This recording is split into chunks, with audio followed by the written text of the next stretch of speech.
It's so apropos. It's so apropos. Oh, my God. Hold on, TIs. A change is coming. Oh, my God. Today is January 7th.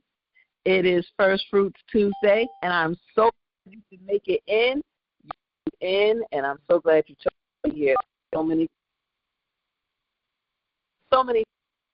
I must say, and you chose to be here. I'm so grateful, and I absolutely choose you back. All right. Woo, boy, those dings are coming in louder than ever. But so grateful for your presence, so grateful for you using your will.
Gaji, we can't hear you.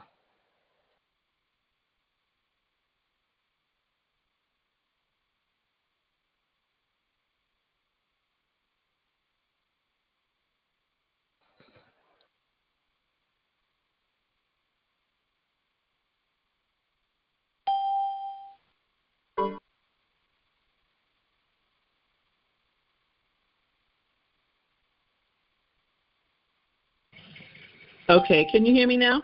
Yes, we can hear you now. All right. I don't know what you heard, what you didn't hear, but technical difficulties for sure. Welcome to the Jam, everybody. This is GoGi's After Dinner Jam. I'm so glad you made it in. You chose to be here. I choose you back. Remember, our free will is at stake, so we are so grateful, and we celebrate every time that we get to use our free will. There's so many flavors of ice cream, and there's so many different conference calls, and you chose to be here. I choose you back, and I thank you for that. It is January 7th. We are making it into 2025, and we're going to come out thriving, not just surviving, thriving, as T says, free and alive in 25, all right? So I'm so grateful again for you being here today. For those of you who are this is your first time, it is First Fruits Tuesday, and on this day, I give that to God because I give him my first fruits. Without him, I would not be here. Without this with this program, it could have been my demise. I was certainly on my knees. It certainly brought me down. But I'm here, and I'm grateful, and I'm doing my part, guys, and you're doing yours. We have to press past our pain to prepare, produce, and progress. So we're doing what we can do to make it through. We are standing up against these military-grade weapons and tactics, all right? So once again, glad that you are here. I am tonight coming out of Job 17, verses 1 through 9. And guess what? Job is like what? One of the saddest books in the Bible. I mean, he lost everything. Imagine that. Well, you don't have to imagine. Perhaps you're going through it. He lost everything, and I feel like his sojourn is close to what T.I.'s experienced, huh? He lost his family. He lost for an extended period of time, and he had no sign of relief He couldn't see when it was, like there was no concrete date saying this is it. You just make it through till this period of time. It was just an extended period of time with no sign of like this is when it will end. Sound like us? Even his wife told him, why don't you just go curse God and die? Okay? So she gave up on him. She was there with him, but she was like, oh, just go curse God and die. Like it was so horrible. He went back and forth with his friends all the time. And it's just similar to what the targeting program is like, what TIs go through. So I liken it to that. Now, I want to let's just go through this, and then we could get into the program. All right, so it says, my spirit is broken, my days used up, my grave dug and waiting. See how these mockers close in on me? How long do I have to put up with their insolence? So Job is crying out because he doesn't know how long it's going to take. How many of you have already asked God, like, why is this not over? It calls for us to be, patient, because we feel like it's going on and on and on, never ending. Some people knew about this a decade ago. For me, I found out during the lockdown, during COVID. So, but for other people, they've known for quite a while and they've gone through. But, this is a good time. If you're just finding out now, you're in a good place, because I believe we're coming to an end. This thing is coming to an end.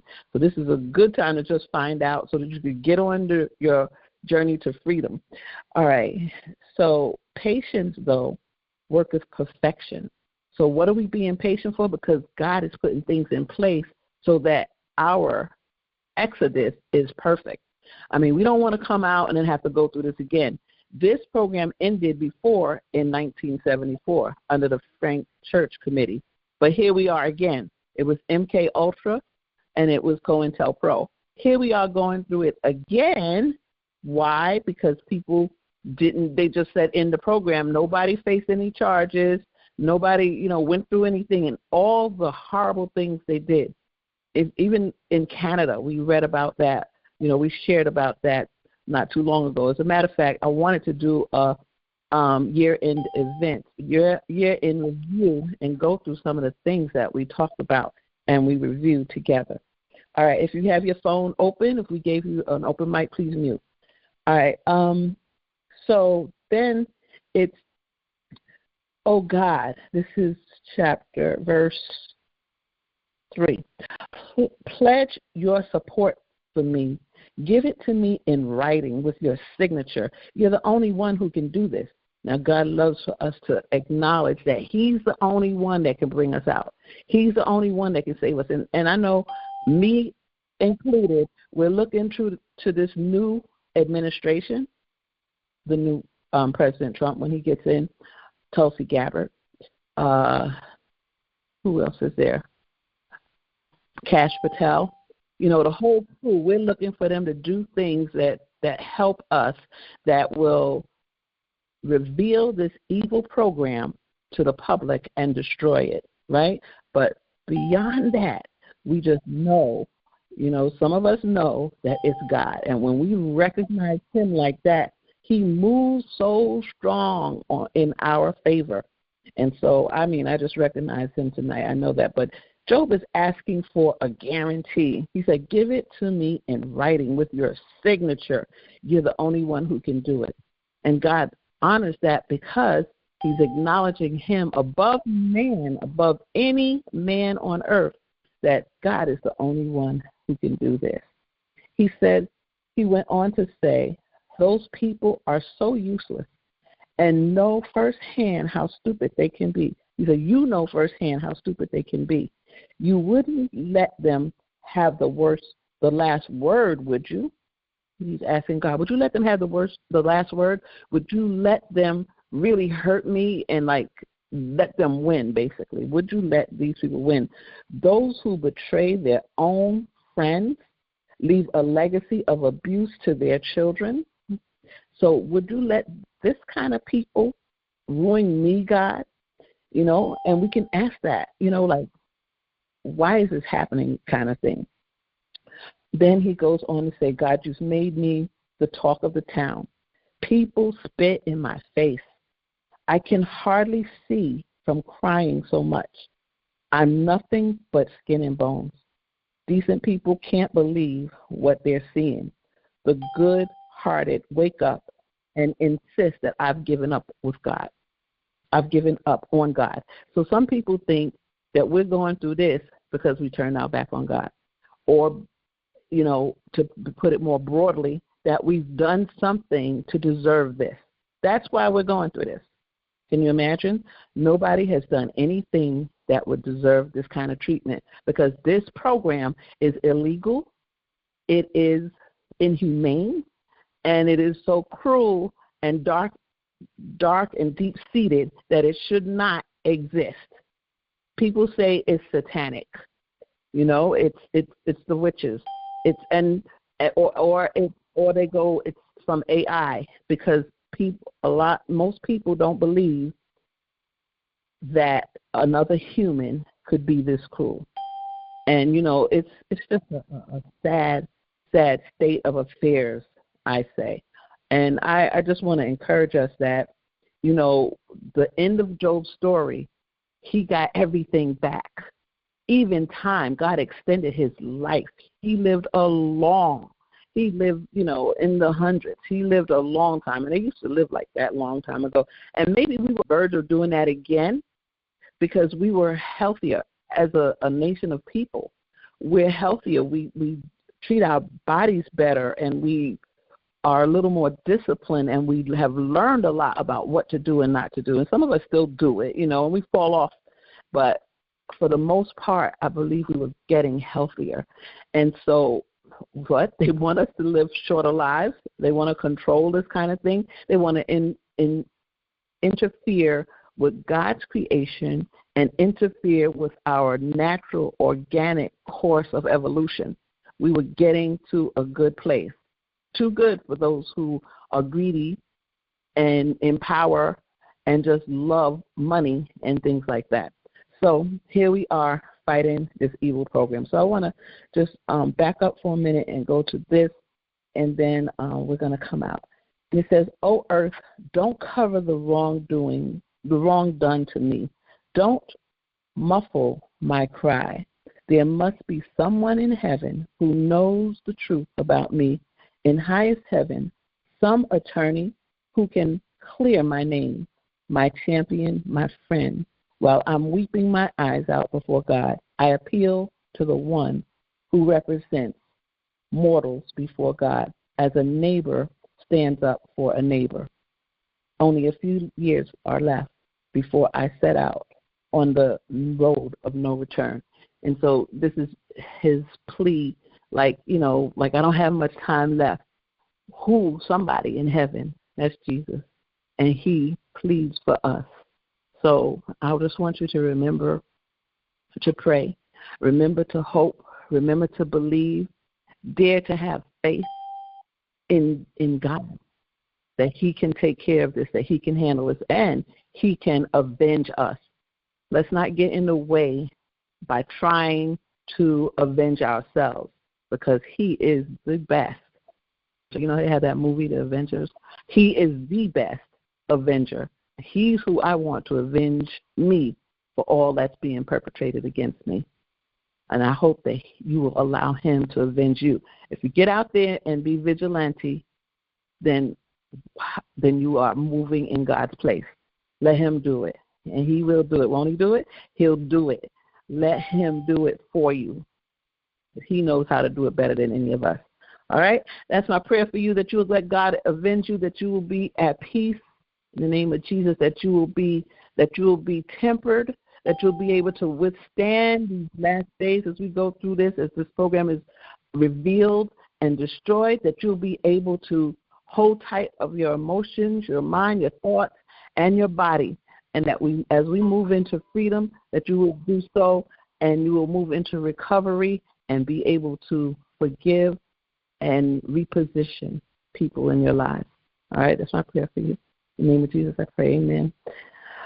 All right, guys. So when we open up today, and if you have noise in your background, like I'm getting ready to do, please mute your phone and so that we don't have to hear your noise, but you can make a statement and then move back.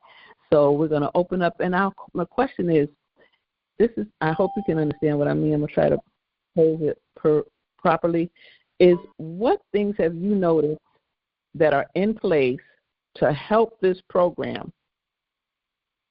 Okay, what things have you noticed have changed that are in place to help this program? And I'm going to give you one. The fast food restaurants we go to, you can't see them cook the food. The food is not out there like it used to be. Oh, no, why? Because they got to mess with T.I.'s food.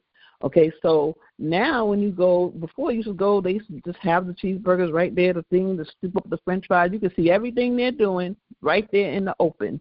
Everything is in the back. Why? Why? So they can mess with our food. Gee whiz. What else have they done? And if you don't know, I sure don't. If you don't have an answer, just greet everybody. And I thank you again for being here. I'm Gaji, and this is Gaji's After Dinner Jam. Let's go.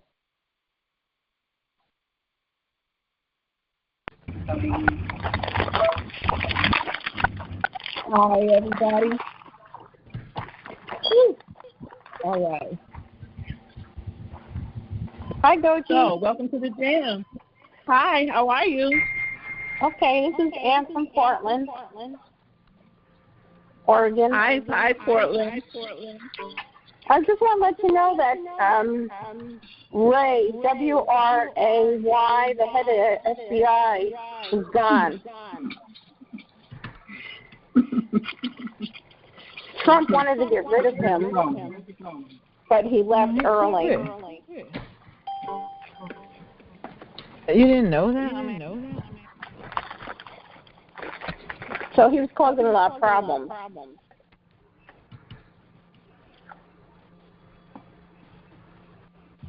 I think he was involved with the CI program.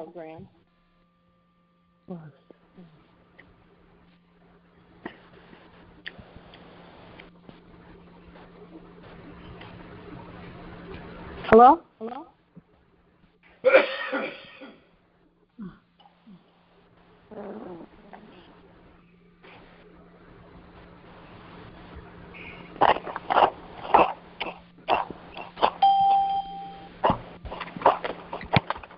Hi, Gaji. If you're here, we can't hear you.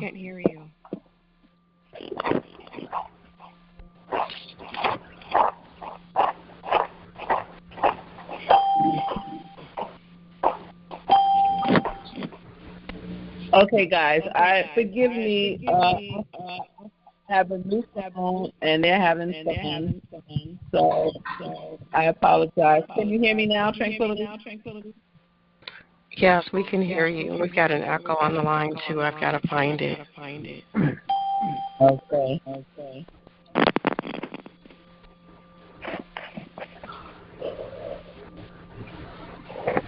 All right. Okay. Echo gone. No, it's not.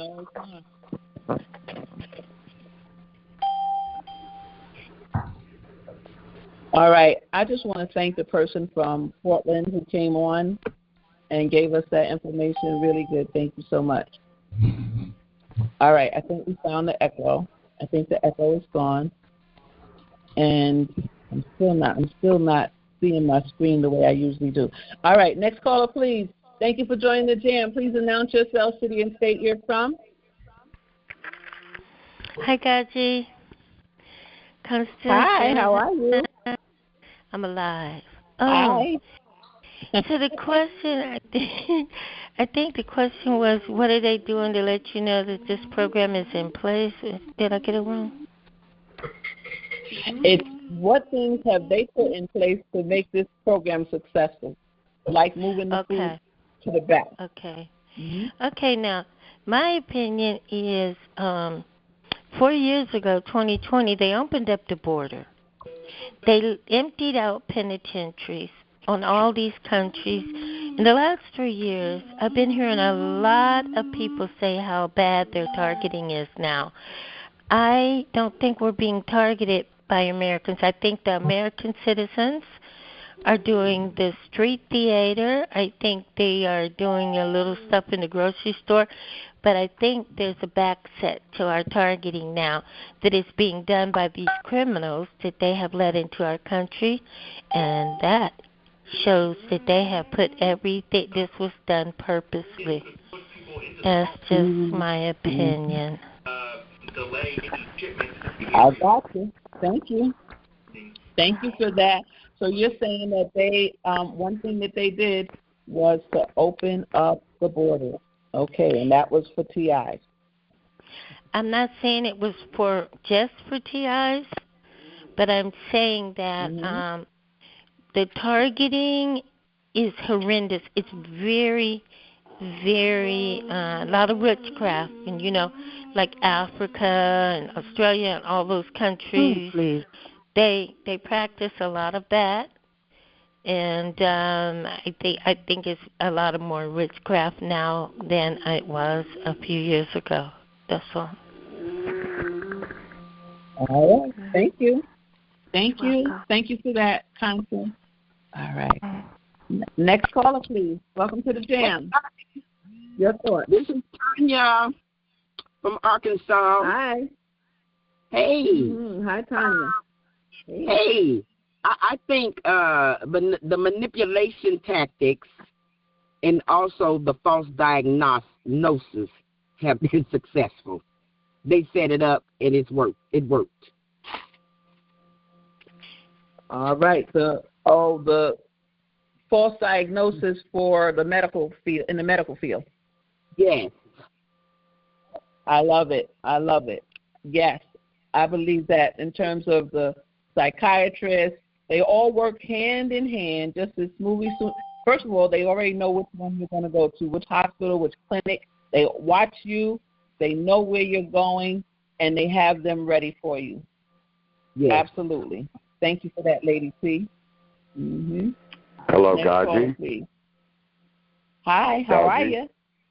Good. It's Roger. Yes, hi. Hi, big guy. Hi. I think what the biggest problem here is that the TI community becomes more educated, and what happens is there's organizations, individuals that become compromised because you're on to something. So if you think backwards, forwards, what do? They go and compromise all of these, like, calls.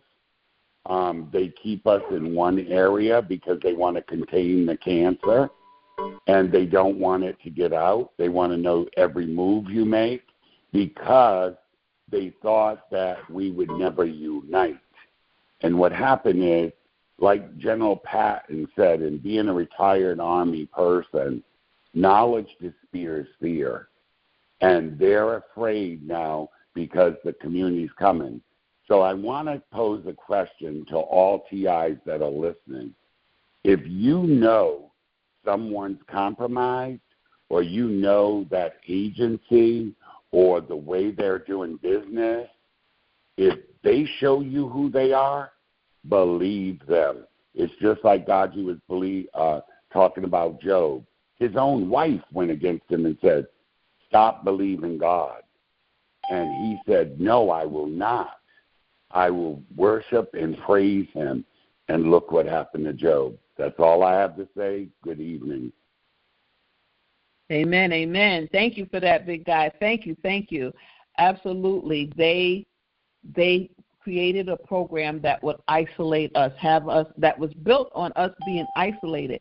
And it is our unity which is showing strength and coming against the program. Just that we have a place to go, we can talk, and we can acknowledge that we are sane. Because the thing about it is when you're by yourself and these things are happening, people isolate you and they begin to wonder, you begin to wonder yourself, is it me?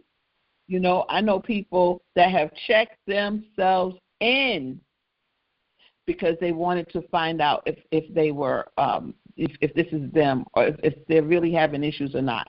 You're very sane when you do that, by the way, but, you know, you're questioning yourself because you know this is not the norm.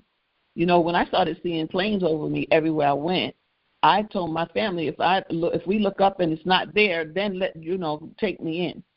But when they look up, they see it. So they would see it. That was in Georgia. So it's there are things. All right, next caller, please. Thank you for that. Anybody else? Hi, this is Lisa from Los Angeles. Hi. I don't notice anything that's changed, but I just wanted to piggyback off the lady from Portland that was saying that the FBI director quit. I just want to read you guys something that the new FBI director that's coming in said. Incoming director, director of FBI, Director Kash Patel. He said, the FBI director has control of Epstein's Black Book. On day one, roll out the Black Book, roll out the pipe bomber video. Classification and secrecy are used as a tool to protect the deep state. Therefore, we should continuously declassify. So I want everybody to get ready to send in FOIA requests to find out if you are in that database, if your name is there. So that's what I'm going to do. I'm going to give him time to settle in, and I'm going to send him by FOIA request to see if I am on this watch list, because there's no reason for us to be there, So get ready, y'all. Yes. Everyone that's right. What's your name? Lisa from Los Angeles. Alicia from Los Angeles. I'm loving it. We're going to put that down as a JAM homework. Because you're right. Well, first of all, January 3rd, the new Congress people took office, and I'm waiting for the 20th, guys. So as soon as the 21st, but you can get it ready now. Get your FOIA ready. Cease and desist letters. Let's get ready to activate as soon as that push the button, because right now we're spinning our wheels. It's like being on a treadmill. I know the treadmill is help. So it's like a mouse on a wheel and not going anywhere. If a lot of us are sending in requests asking if we are on this watch list as non-investigative subjects, then they're going to be forced to look at that list and say, well, why are these people sending these FOIAs in asking if they're on this list? Let's look at the list. And I realize we're on there for no reason. We're guinea pigs. Absolutely. We're innocent. Exactly. We're innocent and on the list like we're terrorists. It is absolutely disgusting. Yes. So get ready. I would love to hear from you. Yes, send me an email. I was going to come to D.C., but I got scared. I was going to come to D.C. For the inauguration with you guys. Alicia, but my name is Lisa. Please get your ticket. Lisa. I got scared because of all the terrorist attacks. Oh, yeah, okay. All They're right. saying something big is going to happen. So please be careful. Right. Please be aware. Please watch yourselves. Yes, we will. Thank you so much. And I would love to see you there. I'll try, but. All right. So anyway, try and send me an email anyway, the Justice Action Meeting at proton.me.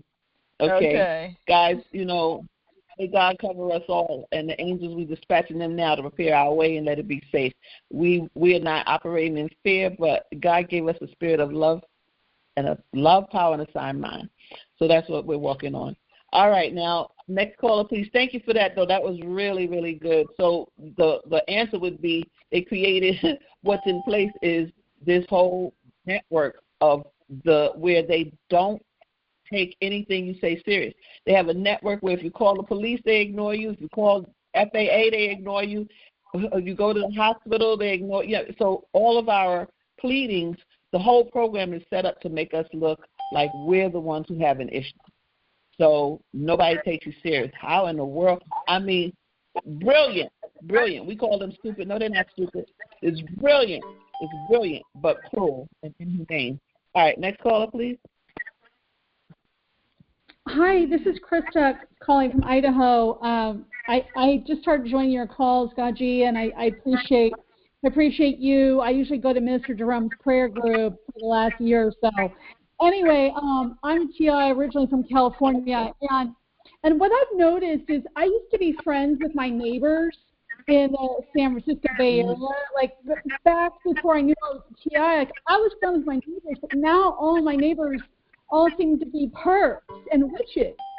And I don't know if it's just coming to Christ that I'm aware, or if it's just the world has changed, because what they've done is make this like let's just pay everyday citizens to fight each other, to attack people. It's like this covert, dirty war with deep pockets, and it's like, I hate to say this, like World War II. It's like these people are they're reporting on us like Nazis. It's like, you know, neighbors used to be good people, and we used to be kind to each other, but now they just have, you know, they overcook my food when it's in the toaster oven, and they radiate and fry my food. The apartment next door, you know, like, so that's one of the big things for me that's changed. I mean, there are a whole host of things, but the neighborhood thing in my community, that's definitely like gone way downhill the last 3 years.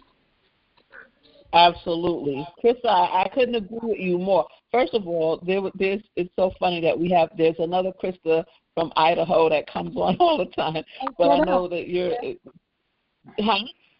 There's a Krista from Idaho? Okay, that's funny. Yeah, isn't it? But listen, I totally agree with you. My whole neighborhood changed. I mean, and what they do is they move people in and out. They move people out and they move people in. I don't know if they buy their homes. I don't know what they offer them. Yeah. But all those people who they move in and out, first of all, they're leaving traces because they have approached people. They've bought their homes. They've pushed them out. Whatever they did to them, they got rid of them, and they put their people in to surround you. Why? So that if you make a complaint, they join together. Okay? Yeah. And so against you. So that you are, once again, isolated. Because if you're friends with your neighbor, just like Roger was saying, if you're friends with your neighbor, then, you know, that defeats their purpose, because then you don't look crazy. But if your neighbor's saying the same thing as the other neighbor, you know, then there's an issue. So, yes, they move their people in. And we need to really, like, note these things when it happens, because it's this unity and this documentation and this everybody saying the same thing from all over the world, from the whole United States, that is what brings this program down. Good point. So thank you for that, Krista. Yeah. Mm-hmm. Thank you. Yeah. Mm-hmm. All right. Next caller, please. Hi, God. This is Major P. I have two things to say. Okay. First, I want to agree with everybody, but I'd like to add that the border, what they are doing with the border is they're letting the other countries' military in, because World War III is going to be fought right here in the United States. You can see with the different cities, the immigrants are just randomly killing people. Our military, they're off somewhere else in other people's country. Everybody thinks they're here, but they're not here. They're somewhere else. They're busy. And when the war starts, we're going to have to take care of our own selves. Second thing is, I live next door to a warlock. I didn't know it was a warlock until 2020. And I'm watching these leaves. Nobody in the community, well, in 2020, all of my neighbors had bags of leaves. I didn't understand those leaves, but I watched them. The leaves disappeared, and all of a sudden, different smoke scents was filling my house.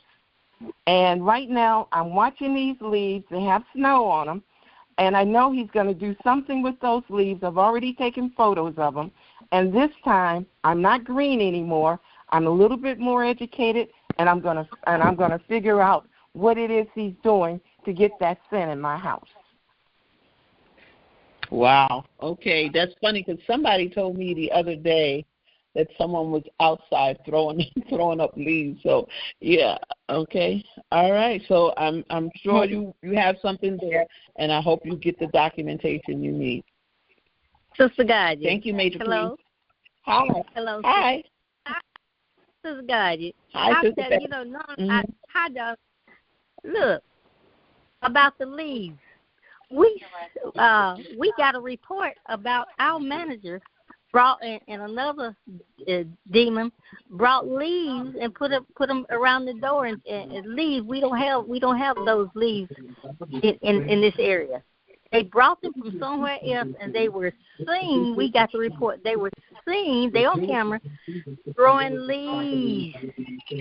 So I said that in reference to what this other prior sister just said. Yes. Right. And I'm getting my answer right now. God is just moving and okay. The leaves, a bunch of leaves with magnolia-sized leaves, and we don't have those leaves around here. But there's some of them are still outside at the door, but they were seen. We know it's witchcraft. It's witchcraft. But but we prayed against it and we cursed it. It goes back to them. So God has blessed us to have authority over that witchcraft. Yeah, go ahead. I just had to interject. Thank you. Thank you. I'll listen. I appreciate it. Thank you. So there's something with these leaves, guys. If they're gonna take the time to take the leaves from one place to the other, and then they making the leaves, and you've noticed it. So let's see. I hope you get the documentation you need on Major P, and then we can find out and please share with everybody what they're doing with them leaves. Yeah. All right. And also, may I say this? Putting holes in the sidewalk. Putting holes in the sidewalk. And this is seems a nice facility, and they're just tearing it up because it's witchcraft, and it's against us. But God has us covered, and God has given us authority over witchcraft. Thank you. Amen. And I tell you what, with that, they don't like us living in a nice place, so they want to disrupt it like that, which is awful. Putting holes in the sidewalk around where you usually walk and it's nice and easy outside in the street. Now it's all banged up. Yeah. All right. Okay. Anybody else? Hi, GoGi. This is G in Virginia. Hi, G. How you doing? Hi. I think what's going on is I'm just glad to see that this new administration is getting ready to come in, and this old one is on its way out. This old one was very evil. I think that was very satanic, the one that's leaving. But we don't know what's coming in just yet. But we can, from what we see, he's got a pretty good cabinet going on, nominees going on, and Kash Patel is one of them. Now, Kash Patel is from India. His family is Indian. His sister is my eye specialist. So I know that they're a very good family. They're mostly lawyers, and they into a lot of the medical fields are occupied by Patels. So this man is familiar with what's happening. He knows about TIs. He's using our terminology. He's talking surveillance. He's talking TIs, targeted people. So he's using our vocabulary, and so is Donald Trump. Donald Trump realizes himself that he is a targeted individual because he says that I am being targeted. So hopefully when these people get in there and they start operating, they can kind of like help us out because I just can't see them coming in there and continuing what we already have going on. So I really think they know what's happening, and they're going to come in there and they're going to straighten it out. It may not it may not be done instantly, but I do think that these people know what's happening, and I think they'll straighten it out for us. Hopefully so. Thank you so much for your commentary, G. I totally agree with you. And the woman from Oregon who came in earlier and said that Christopher Wray stepped down early. And now, does that mean that Kash Patel is already in place, or did they assign an interim? I would love to know. But if he's already in place, and we need to give him a little time to get his feet wet or do whatever he said he's going to do. He has some steps. Thank you for reading that he already said he's going to do. But at some point, maybe give him a week, guys, we should start sending him information, letters, and so forth. But so we'll talk about that next week, some steps we can do, but we need to bond together and do some of these things like right away while we have a chance. By the way, we're going to be at the inauguration There's going to be a pre-inauguration on the 19th, and they're going to have a stadium, and they're going to have the inauguration, and we will be there handing out flyers, holding up our banners, raising our voice for each and every one of you and each and every one of us, because we are TIs and we want out of this program. All right. Anybody else before we go into? Hey, Gandhi, I just want to say one last thing, and that is this is Washington, D.C. Washington, D.C. is chaos even before this inauguration.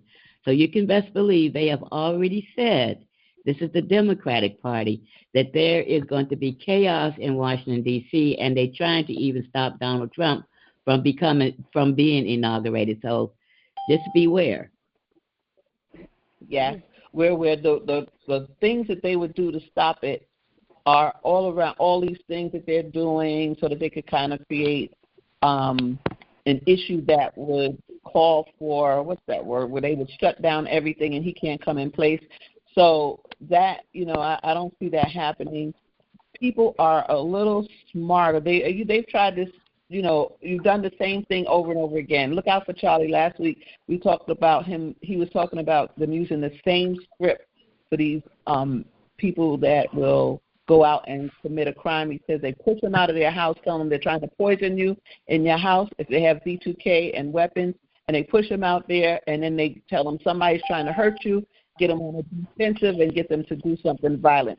Well, it's the same message over and over again, but the American people are, just wiser. We're onto their tactics and so forth. The people have lost faith in the government. And so now when they make these claims, instead of saying, oh, yeah, we do have to do this because of national security, everybody's like, what's the real threat? Is there a real threat here? Where's the real threat? So people are pushing back, and that's what we need to do. Push back. Encourage people to open their eyes so that we can see and really deal with the issues at hand. All right. Anybody else? Hi, GoGi. This is Tamara from New Jersey. Hi. What did you say your name was? Tamara from New Jersey, South Jersey. Hi. How are you? How you doing? I just wanted.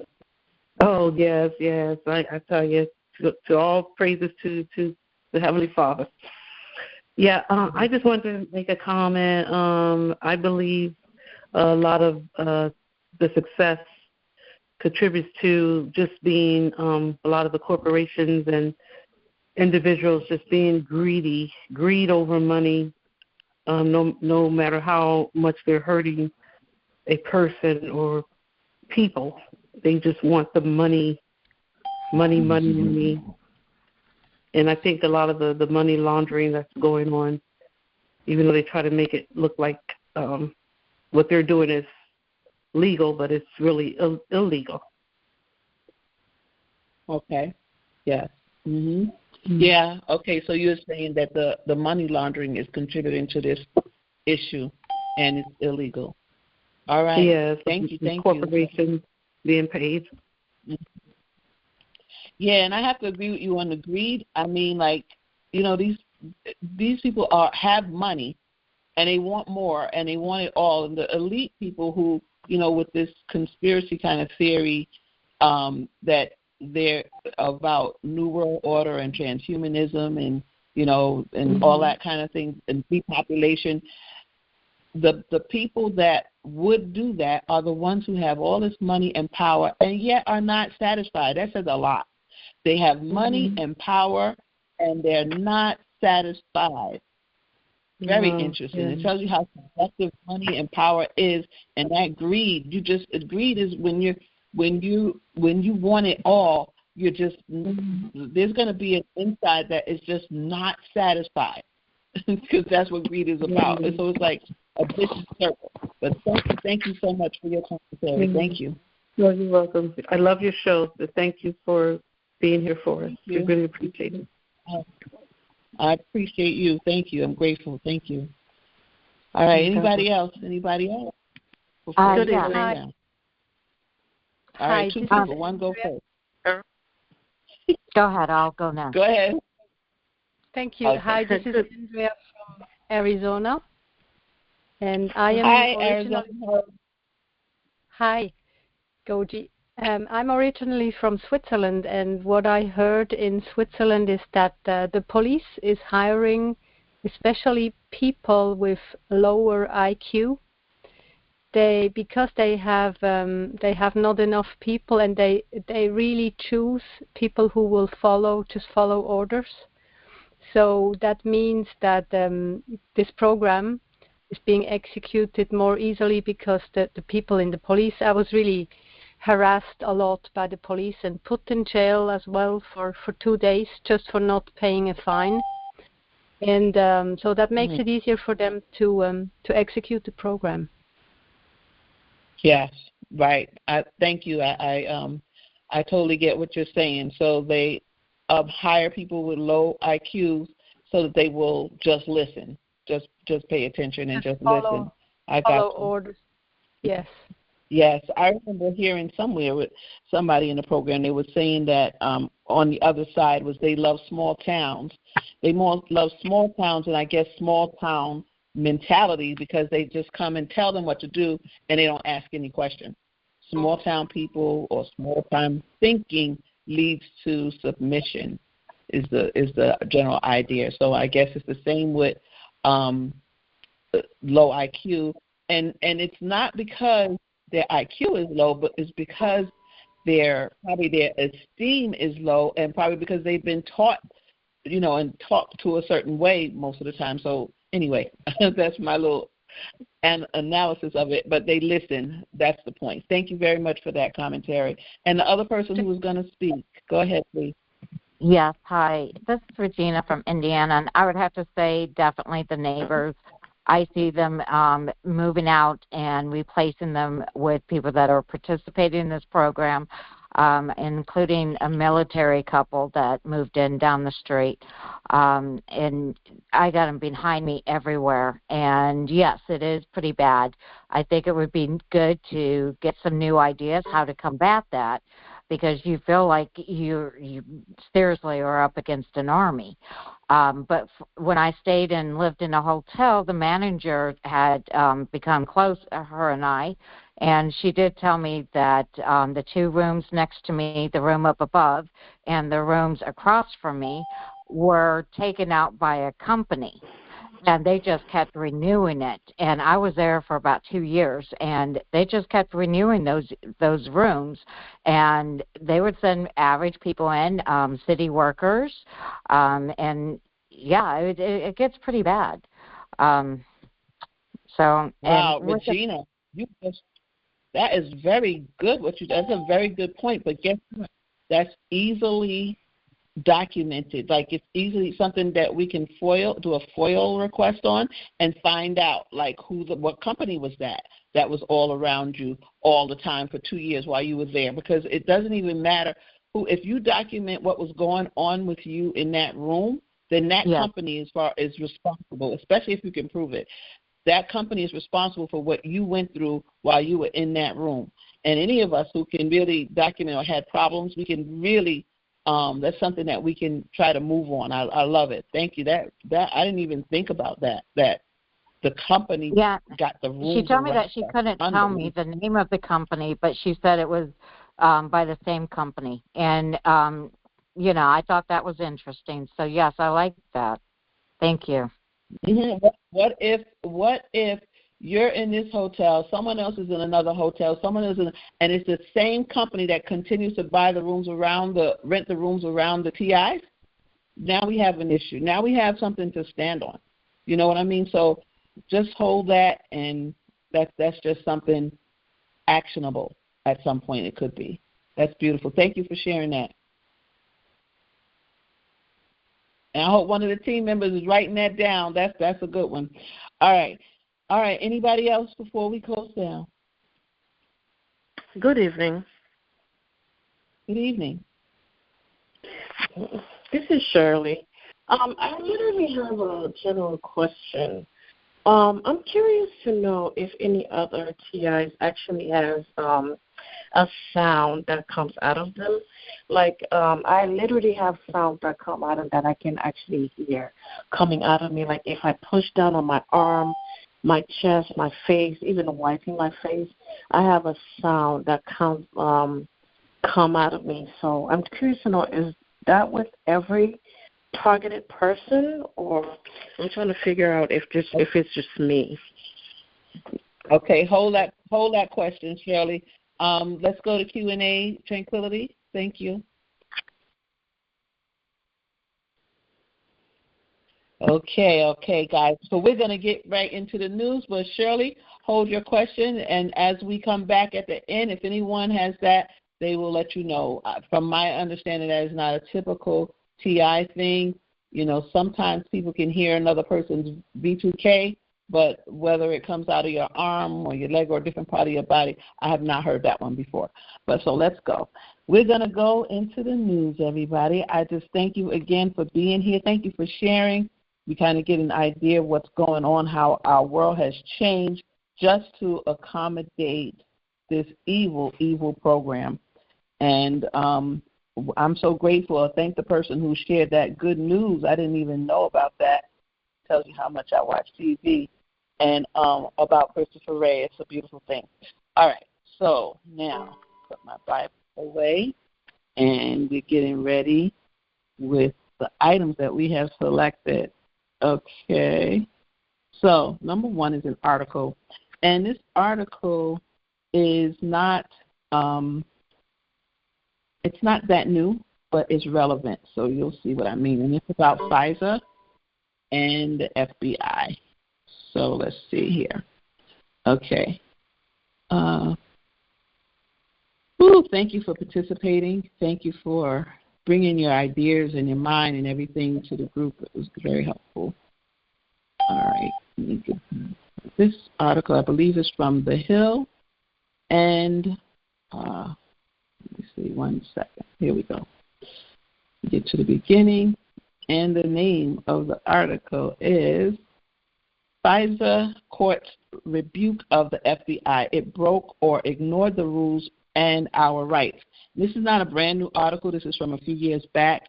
And even back then, FISA courts were being rebuked. So it's a wonder that it even passed, right? When we know that we did our due diligence in trying to write and call. We did everything we could to try for them not to renew FISA 702, but it was renewed temporarily. We're into, I think they gave it 2 years as opposed to 4, and hopefully they'll revisit it soon. And there's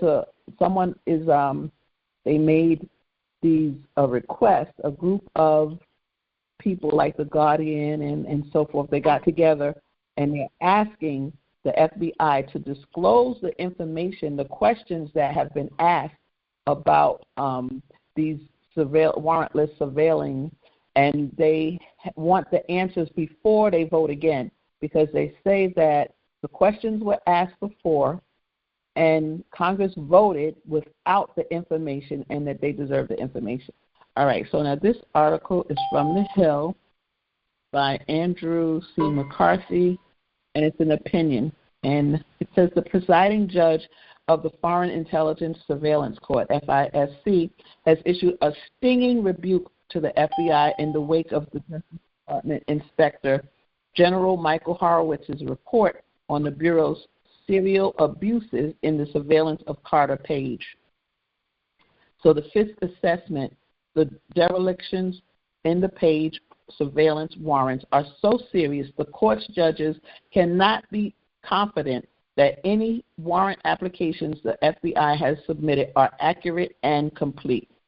For example, that the Bureau's assertions have been true, and even if true, were not misleading because of the omission of relevant information.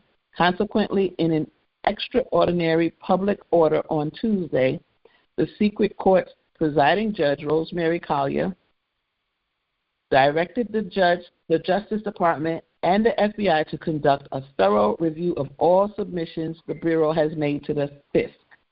They,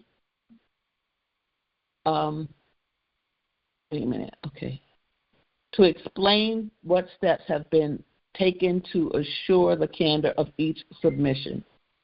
All right. Let me jump around a little bit. So basically, they began to question them, and it was very serious. All right, I want to jump to CIA director. So you know this is a little bit old. I'm not sure if he's a CIA director anymore. He was caught hacking. John Brennan was caught hacking the Senate Intelligence Committee. The most palpable problem with FISA involves what Judge Collier describes as the heightened duty of candor. It is not unusual for investigators to meet secretly with judges to obtain highly intrusive warrants. But there's a big difference between criminal investigations and counterintelligence. This is where we want to go. When FBI criminal investigators and federal prosecutors secretly apply to a judge for an eavesdropping search or arrest warrant, they know their work is going to be checked. In the criminal justice system, the operating assumption is that there eventually will be an indictment, which will trigger due process requirements of discovery. And we've read before in the past that the police, when they're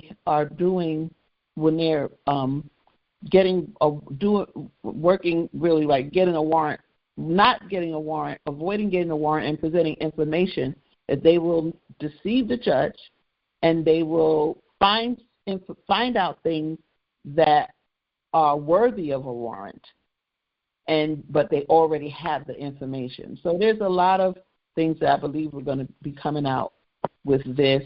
I think I just wanted to point out that this was not the first time. That right now there's a lot of attention going on with the FISA warrants, but it has been going on for a number of years.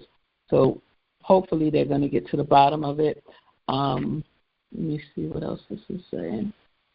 Okay. And this was around the Carter page. Okay, wait, I'm going to read the last paragraph. The court's very different yet equally important task is to sit in judgment if someone such as Carter Page brings a lawsuit against the FBI. The judiciary's legitimacy is damaged when judges participate, however unwittingly, in the violation of an American's civil rights. And this is written by the former federal prosecutor Andrew C. McCarthy. He's a fellow at National Review Institute, a contributing editor at National Review, and a Fox News contributor. His latest book is Ball of Confusion. Okay, and he's on Twitter. All right. Very interesting. Okay. All right, here we go. What's next now? Okay, Homeland Security. So the title of this is House Homeland Security Chair. He says, now this is interesting. We were just talking about neighborhoods, right? We need more FBI agents in spots people get radicalized. All right, so they want to put more FBI agents in the community. I'm going to read a little bit, and we're going to hear a video clip. It says on Friday, CBS, oh my goodness, mornings, House Homeland Security Committee Chair Rep. Mark Green argued that preventing an attack like the New Orleans terrorist attack is going to require boots on the ground all over the country, in places where people get radicalized. And while the FBI had a robust presence in the wake of the September 11th attack, they pulled back over the past several years, and they need to put that back into place. Green stated, what our FBI needs is more resources looking for individuals that get radicalized inside our country. The fusion centers do a pretty good job most of the time. Really? But a situation like this, where a guy gets radicalized, we don't know exactly when, and then is turned on to do a mission like this. That's the information that's going to require boots on the ground all over the country in places where people get radicalized. And they pulled back initially after 9/11. The FBI was in there, they were everywhere looking. They caught these those guys in upstate New York by doing that human intelligence. But they pulled back over the past several years, and they need to put that back into place. My God. Okay, so this is in comment in reference to which would make us a police state for sure. All right. You have the video that associates with this, Lady T? I do. Okay. Let's hear it. Thanks. All right. You know now, especially what you learned in that briefing yesterday from federal officials, what more can you tell us about his connection to ISIS? We understand he traveled to Egypt in recent years. Do we know anything about that? And has the U.S. dropped the ball on fighting ISIS propaganda? Well, stopping that information flow is difficult in a society where we have free speech, and that's always going to be a challenge to us. What our FBI needs is more human resources looking for individuals like Jabbar that get radicalized inside our country. The fusion centers do a pretty good job most of the time, but a situation like this where a guy gets radicalized, we don't know exactly when, and then is turned on to do a mission like this, that's the information that's going to require boots on the ground all over the country in places where people get radicalized. And they pulled back initially after 9/11, the FBI they were everywhere looking. They caught those guys in upstate New York by doing that human intelligence, but they've pulled back over the past several years, and they need to put that back into place. Hey, Congressman. Well, it makes me sick to my stomach, to be completely honest, but particularly, I love the Army. I spent 24 years in the Army, and for me, it was about our country and sacrificing for our freedoms and things like that. And the vast majority, I'd say 99.9999%, you get these one or two people like this, and it's very, very heartbreaking to know that this happened and that these were military guys. So it's very sad.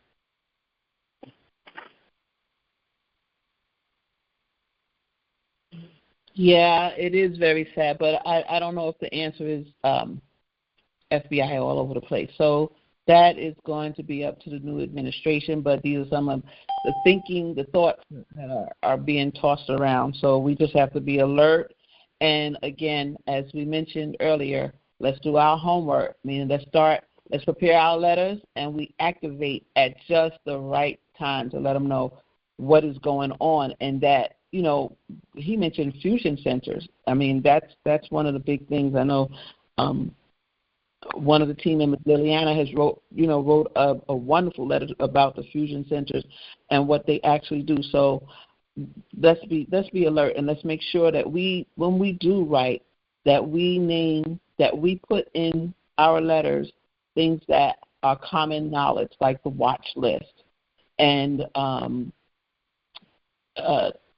Havana Syndrome, and I guess direct energy weapons should be common right now, as well as the fusion center and so forth. So we're going to talk about it, and we're going to we'll pull a little template together that we can work on. All right. So our next article is Sir Dan, Elon Musk, and this is some good news, guys. So let's hear this. Sir Dan, are you ready? Yes, ma'am. Thank you. All right. Thank you. Elon Musk has done it. iPhones and Android smartphones can now use his satellites to make calls anywhere on Earth. After revolutionizing global internet access, Elon Musk's Starlink is poised to take smartphone connectivity to the next level. The ambitious satellite service will soon enable users to make calls from virtually anywhere on the planet, all without the need for specialized hardware. Starlink's direct-to-cell service, what it means. Starlink, a division of SpaceX, has announced its plans to introduce direct-to-cell, a groundbreaking feature that uses its vast satellite network to allow voice calls on regular smartphones. What sets this apart is its simplicity. There's no need for modifications to your device. As long as your phone is LTE compatible, you're ready to connect. This innovation could fundamentally change how we think about mobile communication. Imagine being able to make calls from the remotest corners of the earth, whether you're deep in a rainforest, sailing in the middle of the ocean, or trekking across deserts. With no cell towers in sight, Starlink satellite systems make this scenario entirely possible. A game changer for messaging and emergencies. One of the most significant advantages of Starlink service is its flexibility. Unlike traditional satellite communication systems that often restrict users to preset messaging options, this new solution allows consumers to send fully customizable messages through their preferred platforms. In emergency situations, this added context could be life-saving, enabling users to clearly communicate their needs, whether it's a text to check in with loved ones or a critical call during an outdoor expedition. This innovation promises seamless, reliable communication where it was previously impossible.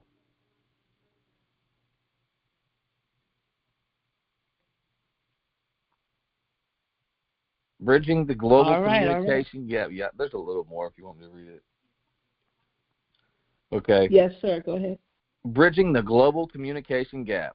While those with access to fast fiber optic internet may not immediately see the appeal of satellite connectivity, Starlink's direct-to-cell service has the potential to address a critical need. Despite the widespread availability of mobile networks, vast regions of the world still lack reliable coverage. Starlink's solution could offer a lifeline in such areas, particularly for travelers and outdoor enthusiasts who depend on uninterrupted access for safety and convenience. By making it possible to stay connected from virtually anywhere, Elon Musk's Starlink continues to push the boundaries of modern communication. Whether for work, emergencies, or simply keeping in touch, this latest development could redefine what it means to be connected in an increasingly mobile world. All right. Thank you. So we'll have. I'm hearing that it's also more secure. I'm not sure if that's mentioned, but they're saying that it's very accessible. So wherever we go, we'll be able to, like you won't have that spotty communication, but we'll be able to get it wherever we go. And it's also supposed to be one of the better ways to communicate. More secure way is by satellite. So I'm excited about it. I'm excited about it. So thank you, Sir Dan. Thank you. Now we're going to take a second for a commercial. And Tranquility, can you let me know which one it is? This is for your book. Okie dokie. Thank you.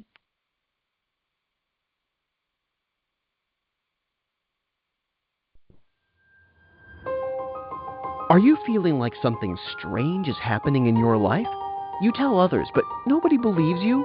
Well, get ready to uncover the truth with GoGi Justice's groundbreaking book, GoGi's 10 Signs Which Indicate You're a Targeted Individual. GoGi Justice, an everyday person just like you, has written a book that exposes the covert illegal activities happening right under our noses. With a writing style that's raw, honest, and relatable, GoGi takes you on a journey through the dark world of targeted individuals. You'll ask yourself if you are experiencing these signs. Learn about infiltration, gang stalking, privacy violations, and even hacked home appliances. GoGi's book is a beacon of hope, providing encouragement, tips, and resources for those who find themselves trapped in this nightmare. It's time to fight back and regain control of your life. So if you're tired of feeling isolated, unheard, and targeted, grab a copy of GoGi's 10 Signs Which Indicate You're a Targeted Individual. Available now on Amazon.com and the Targeted Justice Etsy shop. Don't let them silence you any longer. Take the first step towards understanding, empowerment, and freedom. Get your copy today and join the movement. GoGi Justice's book, A Voice for the Targeted Individuals.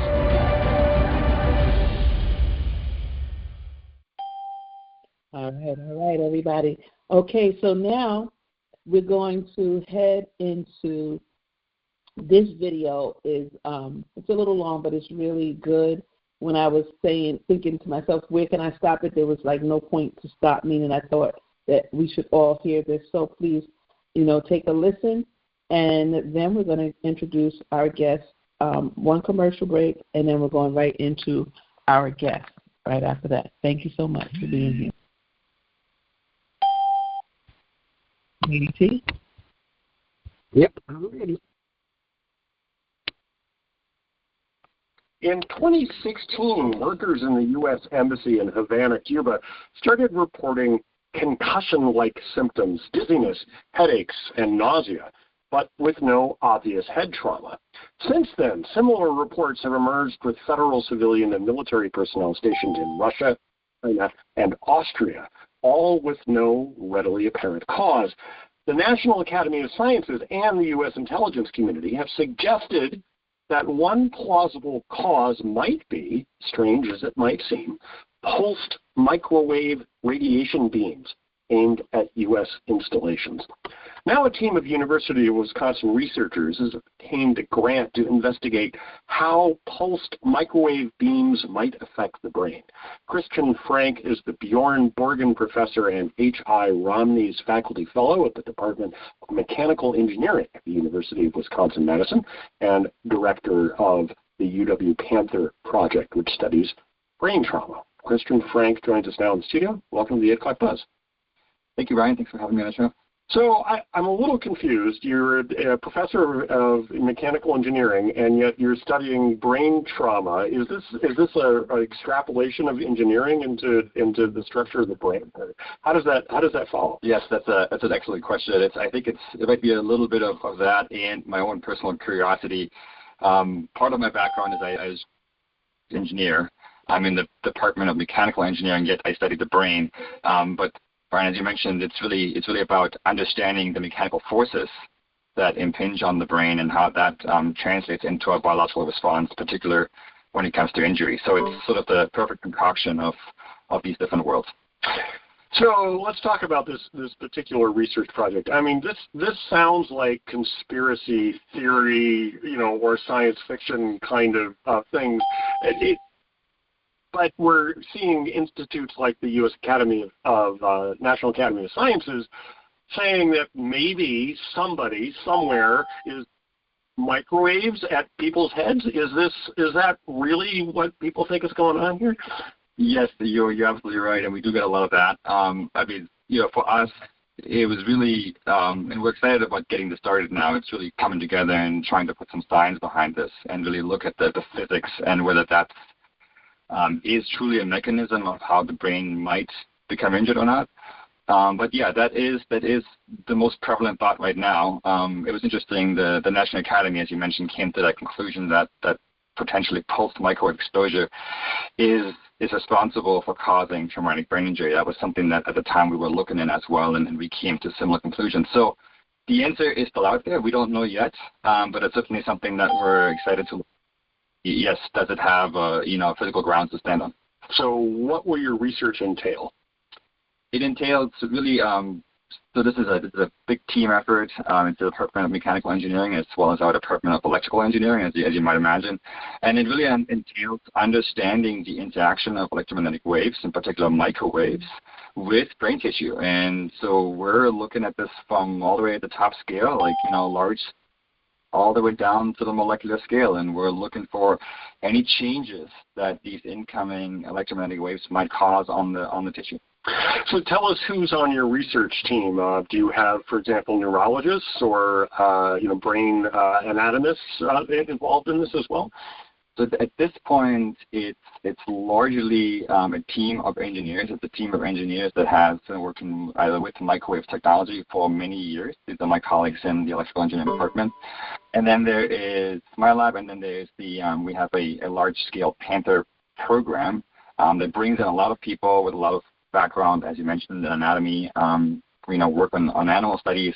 We do a lot of in vitro work, which really means we sort of build replicas of the human brain, and we study the effects on that.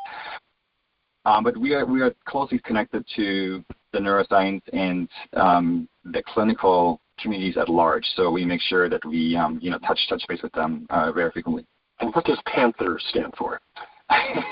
Excellent question. It's a little bit of a twisted acronym, but it stands It stands for the physics-based neutralization of threats to human tissues and organs. So if you write that out and then highlight the prevalent letters, you come up with the word painted. And so what kinds of theories, I mean, when you start this kind of research, are you starting with a theory of how pulsed microwavation might affect the brain, and then you're testing to see whether that's true, and what is that theory? Yes, absolutely. So the prevailing hypothesis is that pulsed microwaves enter the tissue, or at least the skin, and they get converted to heat. And this heat, just like a microwave oven. Just like a microwave oven, exactly. The big difference is that you don't need a lot of heat. So you need a fraction of a degree, so we're talking a tenth, maybe a hundredth of a degree. As long as it is of pulsed nature, which means it's very rapid and very sudden, it essentially leads to a conversion of that heat into mechanical energy. And what that does, it sends waves, mechanical waves to the brain. And it's those waves and the interaction of the waves with the tissues and the cells in the brain is really what we're studying. And we're trying to understand, is that enough energy, again, that's converted from electromagnetic to heat to mechanical energy, is that enough energy to cause significant structural changes in the brain as such as damage? So how is that experiment conducted? You mentioned you were working with stomatra of human brain tissue. What does that look like, and are you just bombarding it with microwaves and seeing what happens? Or so we built very well controlled experimental setups where we use microwave sources. We can change the frequency, you can change the amplitude, and then we start very simple. We have surrogate systems where you basically mimic parts of the brain tissue. You mimic the physical compliance, you mimic some of the geometry, some of the anatomy. And we just simply look at the physical interactions of those waves with potential, deformation. So imagine a block of Jell-O, and if you hit the table, you can see kind of waves move through that Jell-O. So that's something that we're looking for. We'll be using high-speed cameras. We're using modern-day microscopes. The other part is we're using the same kind of systems, and we expose them to tissues, brain tissues that we grow in the laboratory, sort of as simple models, and then eventually we will go to rodent and larger animal models. But again, this has to be justified with, as you mentioned, with a working hypothesis that we kind of see sort of a translation of that electromagnetic energy into something that's measurable.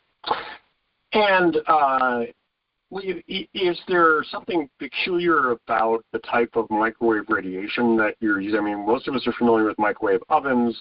They have a pretty short range. They're contained within a box. Is there something that you have to do to microwaves to aim it as a straight beam, or is that something? Is it sort of broadcast in a more general pattern? I mean, microwaves, as you know, the wavelengths are relatively large. For us, it's a little bit less of thinking about where it might have come from. It's more we're thinking of what it could do to the tissue. So in our case, we have sources, we have antennas that we built in the laboratory just to see what kind of range of frequencies, what kind of range of amplitudes would elicit a response in the tissue, and then really characterize that response and say, hey, this is what it looks like. So if you prove that this kind of radiation has the effect that you're anticipating in the brain, could this lead to prevention or cures, or is there what's the ultimate objective of this type of research? The ultimate objective for us, at least in the short term, is twofold. One is we would love to have some objective data to say yes or no, this is a physical mechanism of injury, because again, we know that, as you mentioned earlier, something happened to those people, and we would like to know, is there a physical basis of what we think might have happened. And then the second big thing is, and then again, this comes also back to one of the big goals for our Panther program, is really prevention. So we're thinking of preventative measures. Once we understand what it is that could cause injury, then we turn around and we say, hey, here are some prevention strategies. Tell me it's something other than tinfoil hats. It will probably be something other than tinfoil hats, but you're going to have to wait, unfortunately. So how is this being funded? Where the funding sources coming from? Yeah, so this is a grant coming from the Office of Naval Research. The Office of Naval Research oversees the research and funding portfolio for the U.S. Navy and the U.S. Marine Corps, and they work closely with our congressional supporters of the state of Wisconsin. So a lot of it has been supported by our senators and representatives in the House to say this is something where we have expertise in the state of Wisconsin and we should be taking the leadership here, which again I'm very grateful for that we're in this position. Do you have any concern that with the involvement of the U.S. military in this, that this research might be used as an offensive weapon rather than as a defensive protection? Are you worried about that at all? I think with some of the work that we do, especially and I think that's quite true for a lot of people that do research, along the lines with the Department of Defense, that's always at some level a concern because we're a public institution. We strive for, discovery of basic science. The thing is here, people already got injured, right? So we're sort of trying to understand what happened. And I think once we get to that point, as you mentioned and alluded to earlier, I think with the right prevention strategies, I don't really see much concern. I think for us, being scientists in the public domain, there's a prerogative that we get to the bottom of this. And people who have suffered from these kinds of concussion-like syndromes, have they had long-term lasting effects after they removed from those areas? According to the neurological examinations that followed, especially the wake of the 2016 diplomat that returned back from Havana, it seemed to be, unfortunately, longer lasting than expected. And so the road to recovery in this kind of situation is always challenging. We certainly try to do whatever we can scientifically to, offer any routes for improvement, but to be honest, it's tough. Is this type of radiation detectable? Yes, most certainly. So how would you go about building a detector, for example, if, for an embassy, say, in Havana to determine whether or not it's seeing this kind of radiation is present?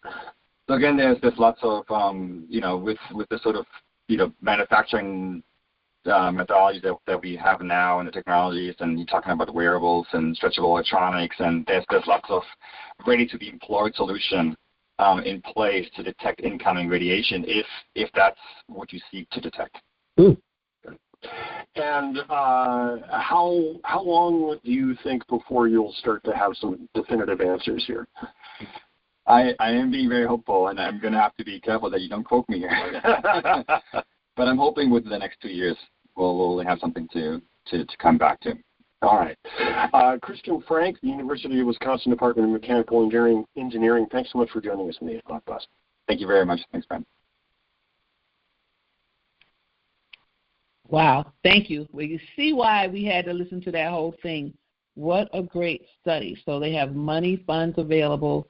And in Wisconsin, I know somebody's ears are perking up because we have some folks from Wisconsin on the line. In Wisconsin, they're going to do a study about Havana Syndrome. So, and he said 2 years. That's being optimistic. I mean, I would hope sooner, of course, but he's going to do a study about it, the direct energy weapons and the microwave beam and the impact and so forth. So I'm just loving the connection that they're making and that they're even doing this right now. So we're going to pay attention to that, and at some point maybe we'll do our J.A.M. homework and send them a letter and so forth. So that I thought was very interesting information. There was 1 or 2 points I wanted to make with that, but we're going to keep going on for the sake of time, and I'll come back to that again when we do the year in review. Well, that'll be next year, huh? But I'm going to make some comments about that video. All right, so now we're going to take another quick commercial break, and then we're going to introduce our guest for the evening. And with that, within our interview, we're going to have a clip or an article about Havana Syndrome as well. All right. Ready? Tranquility. So this is going to be for Ann's upcoming event. Did you have anything you wanted to say prior? Or? Yes, I do, because I heard there is an error in there. It announces GoGi Justice as a board member of Targeted Justice. I am not a board member. There are only 3 board members. I am an advisory board member of Targeted Justice, which this GoGi's After Dinner Jam is a reflection of me and my opinion and the opinions of most of my crew. Hopefully everybody agrees with everything, but maybe not. So, yes, this comes from me, guys. All right. Thank you. Go ahead.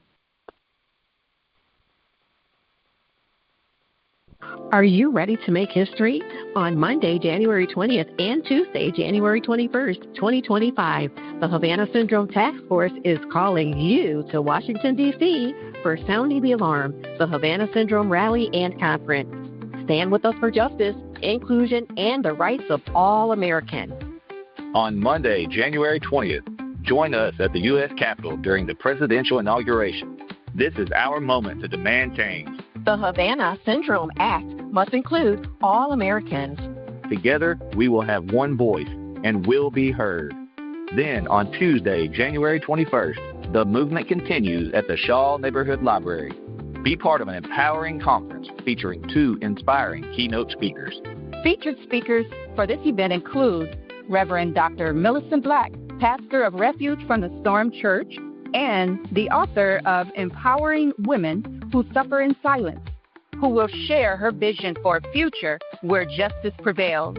And we have GoGi Justice, board member of Targeted Justice, host of the hugely popular GoGi's J.A.M work group conference call, and author of GoGi's 10 Signs, which indicate you are a targeted individual who will inspire us with her story of resilience and hope. This isn't just about showing up. It's about showing the world that every voice matters, every life matters, and justice must include us all. This is our movement. Get involved and show your support. Visit tievents.org to grab your official rally gear. Every purchase funds the fight for justice and inclusion. Don't wait. Mark your calendars now. Monday, January 20th at the U.S. Capitol, and Tuesday, January 21st at the Shaw Neighborhood Library. Go to tievents.org to register, donate, and join this historic movement. I'm Ann Baker, president of the Havana Syndrome Taskforce, and I approve this message. All right. Thank you. And now we'll have the introduction of Ann Baker.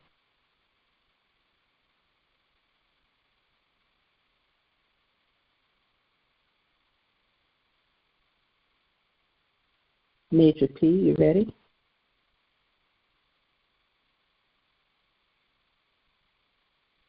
Okay, you probably have to unmute.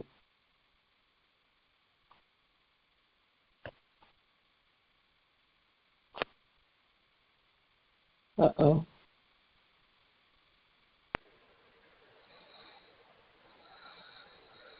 She's there?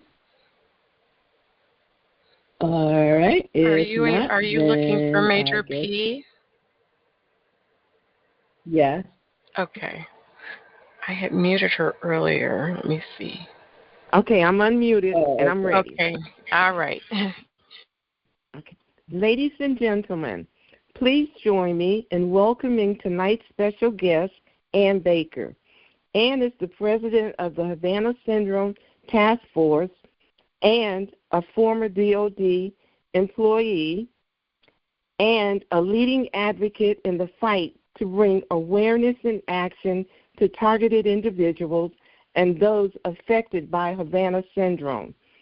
She's here tonight to share her work and discuss the upcoming 2025 inauguration rally, Sounding the Alarm on Havana Syndrome, happening January 20th through the 21st at the U.S. Capitol in Washington, D.C. Let's give a warm welcome to our very own Ann Baker. Hello, everyone. Oh, thank you for welcoming me here. I appreciate it. Well, welcome to the J.A.M, and I'm so glad you could make it. I'm gonna interview you very briefly, and then we're gonna share and talk about 2 Havana Syndrome articles and so forth. But I just wanted everybody to get an idea about who you are, because me, for example, I've spoken at your prior rally that you had, and I've known you for a bit, and yet there's some things I didn't know about you. So we wanted everybody to get a better idea of you. I know that you continue to have rallies and pull people together to sound the alarm, as you say often. So I just wanted to talk a little bit about you first. And one thing I like to ask people was, when you were young, Anne, what did you want to be when you grew up? When I was young, what did I want to be when I grew up? An astronaut. An astronaut. That's what I wanted to be. Said? An astronaut, yeah. Oh, yeah. Wow. I knew. Yeah, I knew a long time ago when I was a kid. I used to watch a lot of television, space programs, and so forth, and people going to the moon and so forth. And I knew whatever field I got into, it would be science. I didn't know exactly how to break it down and so forth at that point, but I did know it had to be science. Not necessarily medical science, but some hard science, something that I could really put my hand on. So that was really my background, my upbringing, knowing that I knew I wanted to be an astronaut. Mm-hmm. That's beautiful, and you end up working with the Department of Defense. Isn't that something? Yes. You know, a lot of times, most of the time when I ask people, they end up working in that field or close to it, so that's a beautiful thing. And can you tell us a little bit about your experience with the Department of Defense? Okay, my experience with the Department of Defense, I felt for a long time was a good one. Of course, with any employment, you have ups and downs, and you have incidents that may occur that may not be the most favorable, but, you keep pushing on, but particularly if you love the work that you're doing. And so I love the work that I was doing. I love the work and working with the Department of Defense. Even before that, I used to work with the Department of Agriculture as a chemist. So I had a background in chemistry as well as a background in contract management and so forth. And so in transferring to the Department of Defense, I moved more into the contract aspect of my career. And I believe by that time I had finished school and I had my master's degree. So I was working in a field that I felt that I could get rewards and could get enjoyment from and would be promoted in, and ultimately live my entire career in working for the Department of Defense. And also, I need to point out, when I was working with the Department of Agriculture, I worked in collateral duty as an EEO specialist. So I had kind of a legal background and training also in the aspect of giving people their rights and what they deserve and what's under the Constitution and what we can hold our hands, our feet, and everything on in this country, that we should be recognized as American citizens no matter who and what we are and what we appear to be to anyone. So I know something about depriving people of their rights. And not only that, I'm African American, so I had to have some type of background in history in that area too, as I went on into my career. In working with the Department of Defense and contract specialists, I work with leaders in this field of technology, in this field of electromagnetic technology, like Boeing and Lockheed Martin, were two of the main contractors I worked with that were leaders in this technology. And as I said, you have your ups and downs. And with any contract specialist, you're looking at the contract, what's required under the contract, and what the contractor is trying to sell you. So you evaluate it from there, and you either stand with him or you stand against him. Most of the time I stood with the contractor. I felt he was doing a good job. I felt he was giving us our money's worth, but sometimes, not all the time. So, and then I would speak out locally when I didn't feel as though the contractor was giving us our money's worth. And, of course, the contractor didn't like that at all. And so there were times I kicked up dust, and it wasn't liked. And so, but nevertheless, I went on. As I said, I enjoyed my job. And with any job, you have your days of ups and downs. And so there were times that I also spent time on the base by myself in my unit. My unit was called ROIC.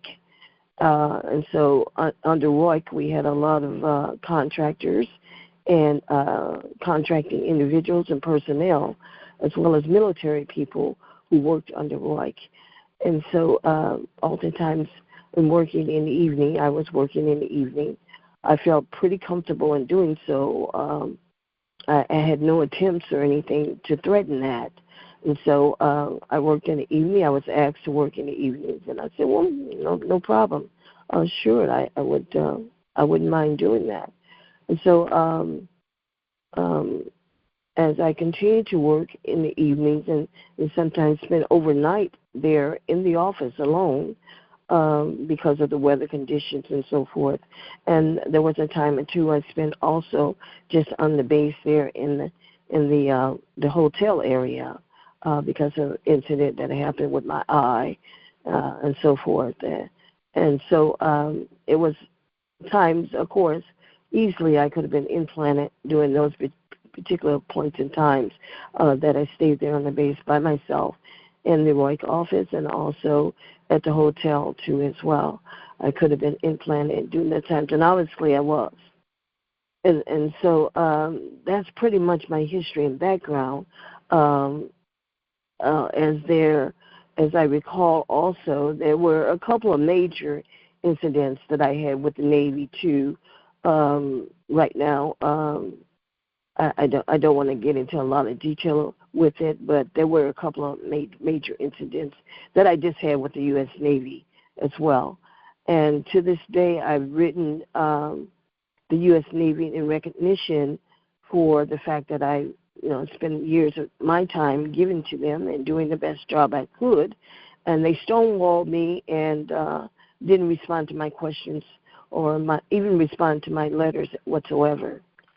So, and that's pretty much what I've gotten from the president on down, from the four individuals who were responsible for putting the Havana Syndrome Act together. I've been stonewalled, and my letters pushed under the rug, totally ignored, no recognition, and also from writing the president from the very beginning when this particular targeting started happening to me, which was many years ago.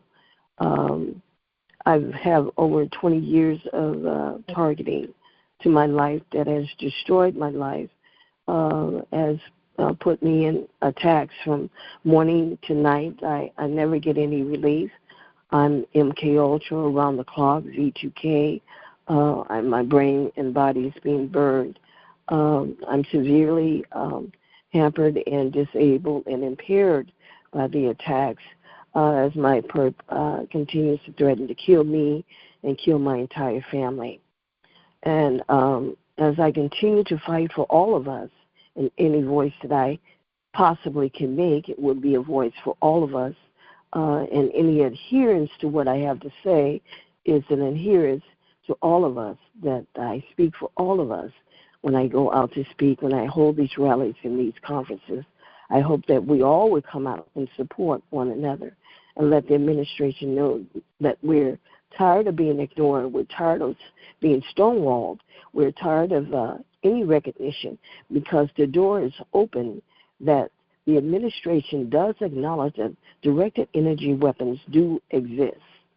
For many long years, we have been writing our administration saying these are the patents. This is what we need to prove that these weapons do exist. And the administration has been ignoring us. They said, oh, we don't know what you're talking about. Yeah. And here the Havana Act of year 2021 comes along, and they not only acknowledge that the weapons do exist, but they acknowledge that they're being targeted by people from the intelligence community. Are you kidding me? After all this time, now we receive some type of recognition that the weapons do exist, and it's possible, I mean, not even more so than that, but there are people who are from the intelligence community, like the FBI, CIA, State Department, and others, who you recognize as being targeted by these weapons. We're saying that this legislation should be open to all American citizens. We're saying that it deprives us of our human and civil rights to deprive any American citizen of the right to say that they are a Havana Syndrome documented patient or documented symptoms and what have you. And that is another thing we're going to hold at the conference. More discussions about what entails a Havana Syndrome patient. What type of documentation do they need? What are the tests that are required? What do we need to have before we can get these documentation? From I understand 3 doctors, Dr. Shajenko being one of them. There are 2 other physicians as well. So we need to work on that. We need to have individuals come in and talk about what's required, what tests are required, what we need in order to bring this to a closure for not only a handful of us from the intelligence community, but all American citizens across the board. That's what I'm fighting for, to get this door open for all American citizens, because we deserve it. We've been sitting for a very, very long time in pain and suffering with no recourse whatsoever. We're saying that the administration needs to recognize what is going on with us. They need to take this situation into account. They need to put this on the table and take care of it, which can be taken care of easily by opening these doors for all American citizens. And I just wanted to say that. I'm sure you have other questions you might want to ask me, but go right ahead. I got carried away. I'm sorry. It's okay. Thank you. At least you gave the mic back. It's okay. I appreciate every word you said. I agree with much of it. Actually, we're on the same page with Havana Syndrome, also known as AHI, and I'm not sure if you're aware, I started a group everyday people, Havana Syndrome victims, and it's for those who are mostly diagnosed, and we're trying to raise our voice, but like you, Ann, it's for everybody. So it's representing everybody. And so I stand with your task force. And I did want to double back with something, because you mentioned that you've been targeted for about 20 years, and you've worked with the Department of Agriculture and the Department of Defense. And so were you targeted before you got those jobs, or during the course of your employment? During the course of my employment, actually, I had planned to come home. My sister had just had a baby not too long ago, and I had planned to come home to be closer to her. I left the Great Lakes Naval Base around year 2000, and I was at Indian Head, Maryland. And I left about year 2000, coming back home to hopefully to find further employment at Great Lakes. And if I didn't find employment there, I was going to seek something closer than Maryland, because Maryland's pretty far off from Chicago. So I was seeking other employment, and I took a position just kind of temporarily at this place called Measurement Inc., where I was stalked tremendously, and doing so my. You were already targeted then. Yes, I was already targeted when I left, and like I said, it was over a brief stay from coming home to Chicago that I discovered I had been implanted. And of course, I had planned to go back to the Navy, but I didn't realize, all the things that had happened to me. So, given the time and what had happened, I was able to get it together. That the Navy didn't appreciate me, and far from what I can tell, they didn't even appreciate the fact that I'm a human being, because still I'm sitting here being tortured 24 hours a day, around the clock, by a team of people around the clock. So, yeah, it's unimaginable. Yeah. What can and will happen. Yes. So I try to put that in perspective and move forward. Mm-hmm. Absolutely. And that's what we do. We push past our pain because we know we're stalked, we're tortured, and it is constant, and it is unfortunate, and it should absolutely not be happening. I wanted to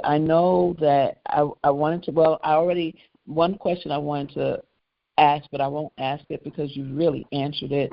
I was aware of last year, I know you were in the hospital, and you came out of the hospital and jumped in your car to go to the rally. I mean, right before the rally, you were hospitalized, which I'm sure was a part of the program's assault against you.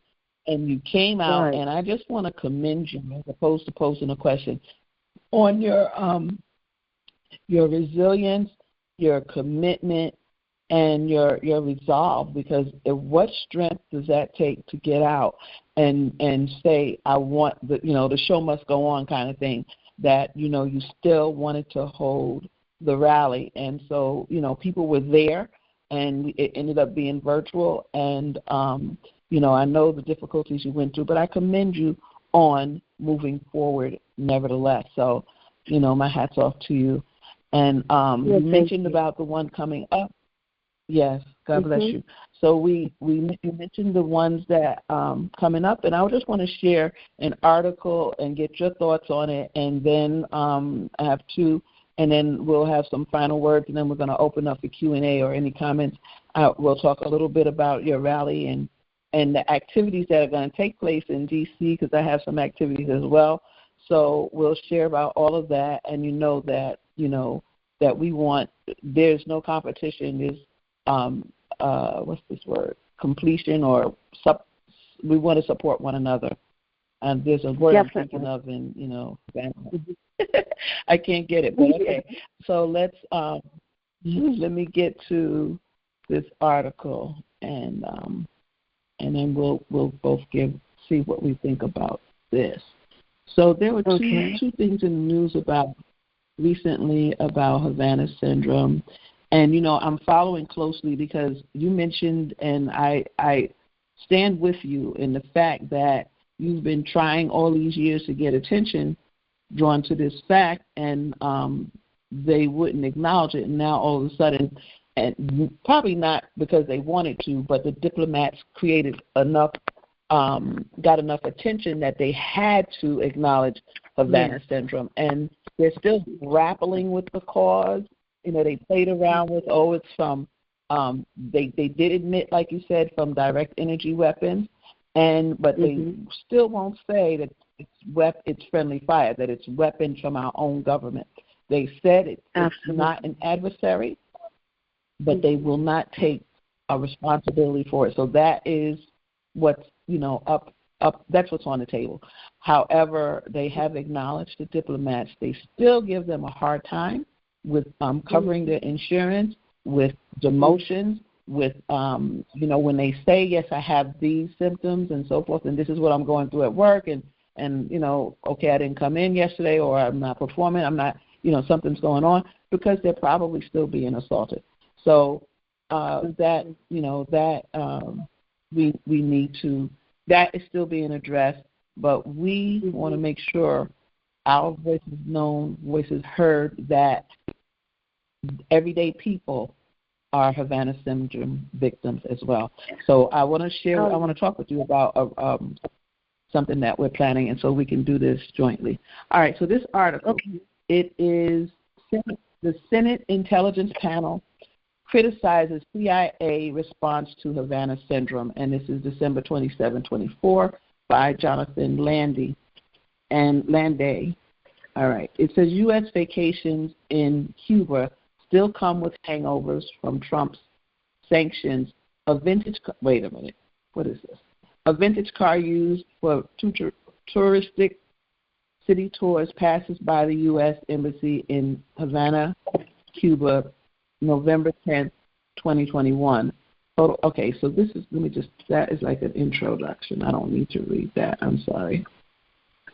Okay, let me get to the article. Okay, here we go.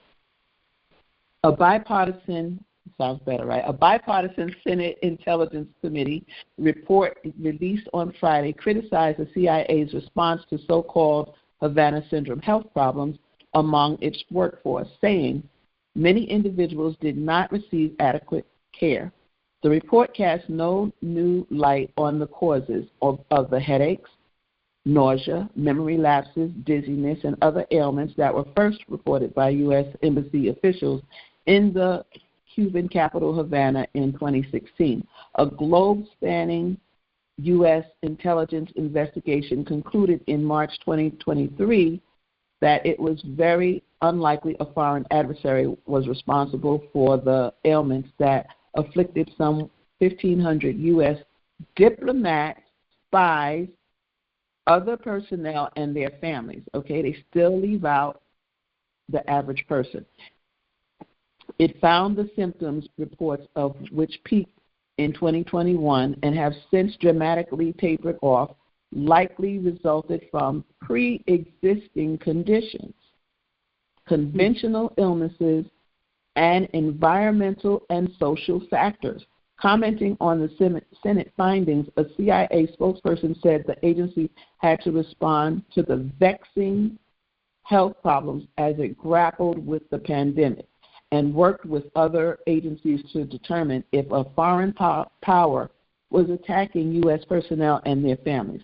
Whether in hindsight we could have done better is for others to evaluate, but our commitment to ensuring our officers and their families have access. Okay, so they're still responding. They were criticized for their conclusions. All right. Let's see. Okay. Let me see if I have. Did you want me to comment on that one? Did you like for me to comment on that? I'm going to have him. Yes, okay. It tells me that they don't have anything in concrete. They really don't know what the symptoms really are. They may have, since that article has been written, I believe that Walter Reed Hospital did do some further research on it, and hopefully is stemming from some of the information we hope to bring out in the conference, the Havana Syndrome document, patient document, and what are some of the symptoms, signs and symptoms that entails, and we need to try to stick with those particular signs and symptoms so that we can qualify to get some type of documentation. But it tells me that they really don't know. And for those patients, such from the FBI, CIA, and other intelligence organizations, they don't know that whatever symptoms they had could be for the rest of their lives. They don't know that it could get worse, a lot worse. My symptoms got worse, a lot worse. And we know the difference, what is very abnormal in the human body, and what the differences are. So they have no idea, no clue that what they're experiencing may be very lightweight compared to what it is 5, 10, 15, 20 years down the road. This stuff doesn't go away. Nobody's being released. There's no effort to release anyone. That's why I'm fighting for compensation and fighting for medical care, because we need to light a fire under something to let them know we're serious. We're talking compensation and medical care. And also, I'm fighting for this to be streamlined. I know it can take forever. Oh, a purpose can knock us off tomorrow, the next day, or a week or two later, or maybe next year, early next year, before this is even heard of again. We are all aware of that. So we're fighting for survivors' benefits. We're also fighting for some type of grant to be given to targeted individuals so they can be eligible to get some type of medical care to prove their case, to prove that they can get the Havana Syndrome documentation that's necessary. Some of it requires some type of funding, out-of-pocket expenses that some of us may not have. So it's important that we have the financial resources to be able to even get the documentation that is required. So that's another thing I'm fighting for. And this, when I'm saying streamline this, I mean 30 days. I mean, we've been waiting for years. I mean 30 days. 30 days is more than enough time. More than enough time. I'm with you. So that's what I'm fighting for. Actually, beautiful. I'm right with you. And the thing about it is, and then we're going to talk about the rally, the events coming up, invite everybody, and then we're going to open up for Q&A. But I have to say that with this new administration, you know, I'm expecting a quicker turnaround and acknowledgement of what's happening. It has been acknowledged with so many places, and I'm standing with you. So here we are. We're going to the D.C. area, and there's going to be a lot of activities from this community going on. I'm going to let you explain first, and then I'm going to ask Tori to explain what's going on with the J.A.M., and then we're going to open up the Q&A, and then we'll keep it moving because it's getting late. All right, so your activities begin on the 20th? It begins on the 20th. Actually, I'm going to come in because I want to start setting up at the library on Sunday. It opens from 9 until 2. So I'll be there setting up with a few other team members who will be coming in early too as well. Now, on Monday, we will have the rally, and that will take place all day from 9 a.m. to 5 p.m. Now, they have not told me exactly if we're going to be able to exercise our freedom of speech during the time that the ceremony is going on, because I believe it starts at 10 to 12 noon. So it may be that they would try to stop us from having the first portion, but we would definitely be there for the last portion of the day. There are going to be crowds and crowds of people all over the place. We're going to be handing out flyers. We're going to have our signs. We're going to have our voices. We want to be picked up by the press. We want reporters to come over and ask us, what does this mean? What are you saying? We want reporters to inquire what is going on. We want to hand reporters flyers and information. So we want to be able to use our voices and be able to complain about this that's been going on for many long years. And we want recognition and we want compensation. That's what we're fighting for. So on the 20th, we will have the rally all day. I will keep everyone posted and updated. Go to tievents.org, scroll down to Havana Syndrome Taskforce, rallies and conferences. You will get an update as to what our agenda is, what we are planning on doing that first day. Typically, right now, I can tell you the rally would be going on the first day, and of course, it depends on the Capitol Police, and of course, that whole Brownsworth, they're trying to keep sealed off from the public. So we're waiting to hear what's going to happen on that, but we will definitely be there. There are going to be other crowds of individuals there, too, as well. So we will have signs. As I said, I'm having signs made. I have a big sign made as well that this should include all American citizens and how this is a discrimination against our human and civil rights. We deserve to be included in this legislation. The second day, we're going to have our conference.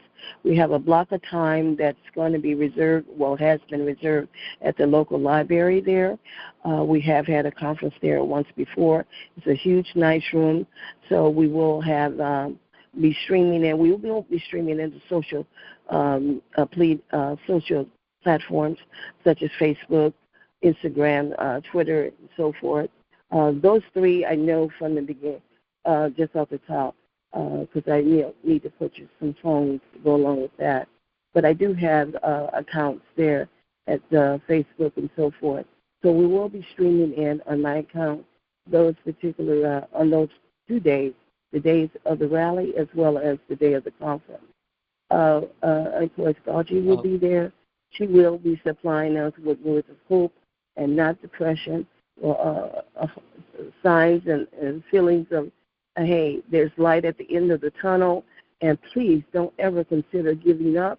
If you know I can get up, you can too. Find whatever you can do and do that and put the best foot forward you possibly can. I know a lot of you can't come. I understand that. But please do donate whatever you possibly can to our efforts. When we speak for all American citizens across the board. We're not only just speaking for a handful of us. We're speaking for all American citizens across the board. And we will not be backing up and giving giving in. This will continue until there's a resolution. And I promise you that. I promise you that. This will continue until there's a resolution. And hopefully that is coming very soon. As God knows, we're on the side of righteousness, people. Without their hesitation, you know we're on the side of righteousness. So God is forging his fight and forging it ahead. And we will definitely stay the course and stay on the line that the light is at the end of the tunnel. And that is for sure. That is for sure. Thank you. Thank you. All right. Thank you so much for that, Ann Baker. So now you've heard it, the coordinator of the inauguration rally on behalf of all TIs, American citizens, those diagnosed, undiagnosed, all of us. So, please support her. Her information is on tievents.org, and we'll be here for questions. I just want to hear from Tori, and then we're going to open up some questions. I know that we're holding a scanning clinic on the 18th and 19th. We have commitments, but not the actual the final secure security of these people don't have the final security. So until they do, you have an opportunity. So, Tori, go ahead. Yes. Hi, everyone. Our experience has been long and hard with what we're dealing with.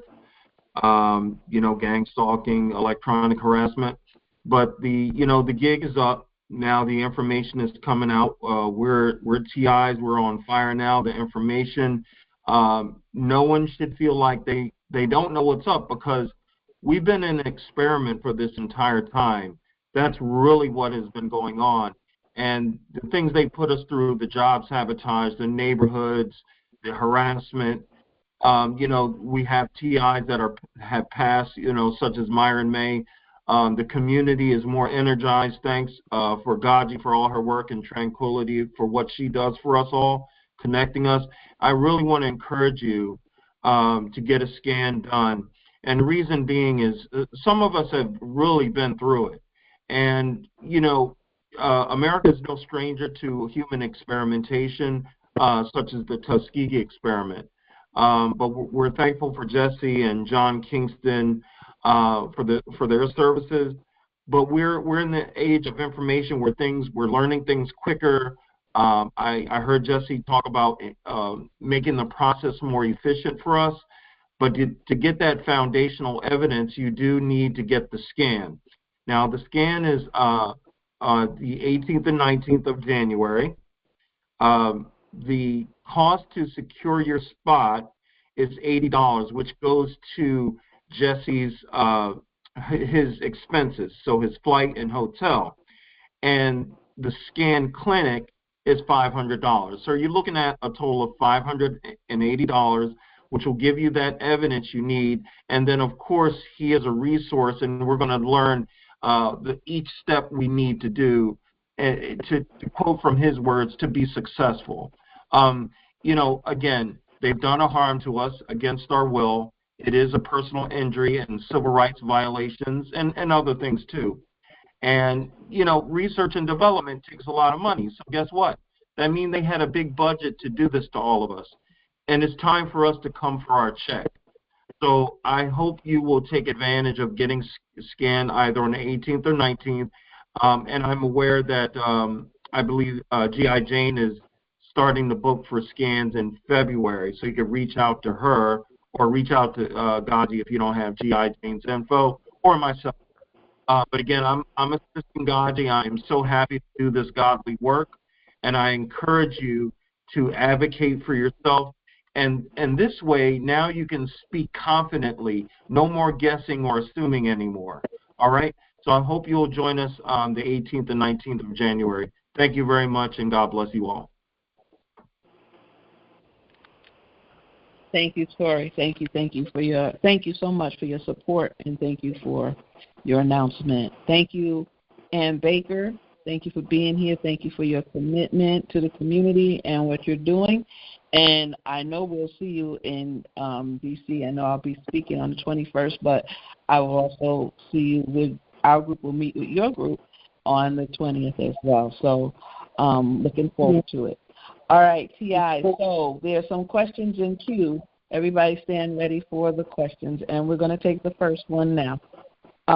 Did we have another commercial, Tranquility, or we want to go straight to the questions? It's up to you, Gaji, whatever you want to do. Hi, yes, this is Tim. Okay. First question, please. I guess it's not up to me. Okay, go ahead, sir. I'm sorry. Go ahead. Yeah, so you're having a scan both on the 20th or a couple of days prior to the 20th when everybody goes out for this rally. And then there's going to be another scan in February. Is that my understanding? Yes. Your name, sir? This is Tim. I'm from St. Louis, Missouri. Hi, Tim. Hi. Hi, Tim. I spoke to you the other day. We did talk. Hi. Okay, so yes. It's the weekend before. It's the 18th and 19th in D.C.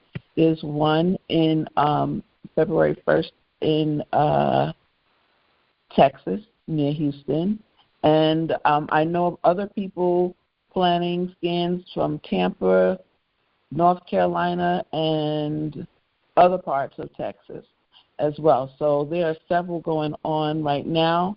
I believe it's being booked up. So, if you plan on doing it, the time would be now. Okay, so G.I. Jane. Was that your question? So G.I. Jane. Yeah, G.I. Jane is having one. And that is the 6th of February? The 1st. No, that's the 1st of February. On February 6th, please reminder, National Watch Listed Day. I haven't been speaking about it much, but if you registered for it, you will be contacted shortly by Major P and Big Guy, Roger. They'll be in touch with you to try to consolidate some of the states and make our presence known. Tim, you and I spoke about having something in Missouri, which would love to do. So, yes, did you want to talk about that a little bit? Well, I did overhear a video recently here. This is a CIA agent in the last several weeks, who has come forward to share with the public, and she spoke to Catherine Herridge, who has also put a great deal on the line and has been arrested in the past and released. And I don't know what her current status is, but she was arrested for not divulging her sources. But nonetheless, this female agent in her 40s who is now a victim and is being treated for the Havana Syndrome, she also uses a service dog now. Her name isn't stated, but she has less than a minute comment not only about Havana Syndrome, the weapons, being hit with directed energy weapons, and she shares this here. If you have just a moment, I'd like to have her comment.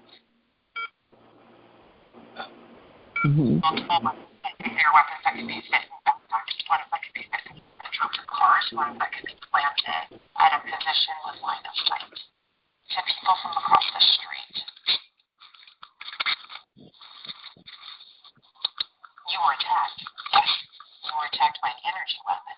Yes, a directed energy weapon. The intelligence community has attempted to thwart congressional investigative efforts to uncover the truth at every turn. I mean, that sounds like a government cover-up. It's a cover-up, and it's terrifying, and it should be terrifying to all Americans. Quite a weird noise, and then I felt it. So what do you think the weapon looks like? I think that there are probably multiple weapons. I think there are weapons that could be fit in backpacks, ones that could be fit in the trunks of cars, ones that could be planted at a position with line of sight to people from across the street. Based on our investigation. Okay, so those were her comments. Obviously, she has some knowledge of these directed energy weapons, and she knows for a certainty that her symptoms were caused from being hit with a directed energy weapon.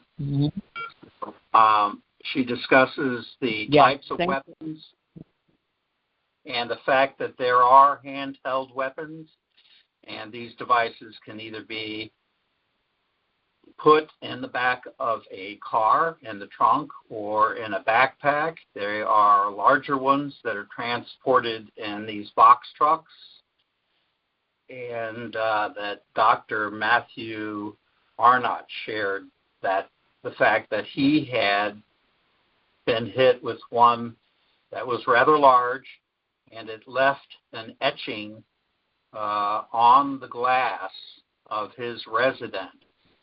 And that is part of the evidence that we have as a community.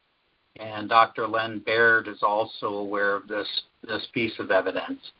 So, again, thank you for all the things that you do for Ascaji, and I look forward to seeing you guys in February. All right. Okay. Thank you. Then, yes, I will certainly mention that. Thank you so much, Tim. Thank you for that. And with that whole handheld weapon issue, we really have to address it. I'm going to have a session on it and really delve into the issues of it, just from the J.A.M. perspective. I would love to. I mean, it's just an issue that has been going around and so forth. So let's try to get to the bottom of it, and I hope you'll be there when we do. Thank you. Thank you. All right. Okay, next caller, please. Hey, GoGi, this is Lynn. Can you hear me okay? I can. Hi, Lynn. Hey, I wasn't sure.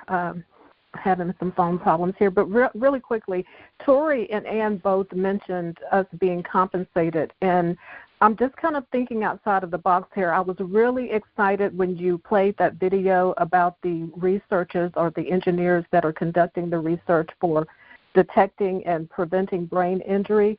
These folks have received $15 million for research, and who better to conduct that research on than us? And I know that everyone can't get to Wisconsin, but I'm just thinking, I bet they would be more than happy to take TIs on as part of their research that they're conducting. So it's one way to get compensated. Here in Texas, I remember being compensated $620 at that time for one of the universities here, Health Science Center, that was conducting research on anxiety. And so they had you to get on this treadmill, and you had to get in this huge basket and go under the water and come back up. And it was crazy, but it only took about 30 minutes and a great way to be paid. And I can't swim, so it was really scary for me. I'm like, y'all hurry up and get me down there and get me back up, because I was really terrified because I can't swim. So it was hard for me to hold my breath and stay focused. But I got through anxiety. it. Yeah, talk about anxiety. Right. That was the last they were really testing the for research. anxiety. I probably wasn't the best candidate for that part of the research. But my point is, these folks got $15 million. I'm just wondering, I mean, they'll probably pay for your trip there, your hotel, whatever, but I think it's worth us calling, because just imagine if they get enough of us there, they're doing the research, they'll have the paperwork, and I know this is going to require more Q&A. It's going to require more Q&A because, remember, it's military, and for some of us, that's a really scary word. But if it's all legit and, you know, it's nothing behind it, I think we need to be flocking there. We need to be calling them and saying, hey, I'm a candidate for your Havana Syndrome research. What are you guys willing to pay, et cetera, et cetera. Anyway, just a thought on compensation. I love it. Topic. Oh, Thanks my goodness. I love it, Lynn. That's a great idea. Let's do it. Okay, my pleasure. It's a great idea. Yeah, Wisconsin, here we come. Like, no, they. But I like, you know, some of the things that they were studying was they were studying the microwave beam. Like, what does it have to happen to shoot out and hurt somebody? And, you know, but very interesting. So I think you're onto something. Let's do that. I think we can help them. I think we can help them with some of their questions, and they can help us. See, to me, it's not about the compensation. It's about enough of us getting there where this is now documented. And we all have the same I love symptoms. It. I love it. I love it. The same test. Right. And we should have some impact or something to say, some input into that, because we are the victims. I love it. It's absolutely real. That's so thank you so much. You're very welcome. Yeah. And by the way, there's a picture of the helmet on their website, which is really I would be kind of embarrassed to wear it. I'm sure it's going to be a great conversation piece. It's very futuristic looking, but they're onto something with this prototype of this helmet that can protect us. Wow, I know somebody who wears a helmet. So, you know, I know at least two people that wear helmets, and three that wear helmets and semi-helmets. So people do, because you're protecting your head. And you know, it was Attorney Anna had mentioned to me, it's our brain and our heart that we have to shield, because we can't live without it. You know, so you know these things stay with you, so we have to protect ourselves. Yeah. Exactly. So if it's a helmet, over it or something. Imagine that. But I say this: people. I know, and people have, one of the articles, they were making fun of the tinfoil hats and stuff like that. And I know a few of my team members, they laugh at, you know, some of the things that we do as TIs. And one day we will look back and laugh. Actually, I want to take a picture of me in my uniform.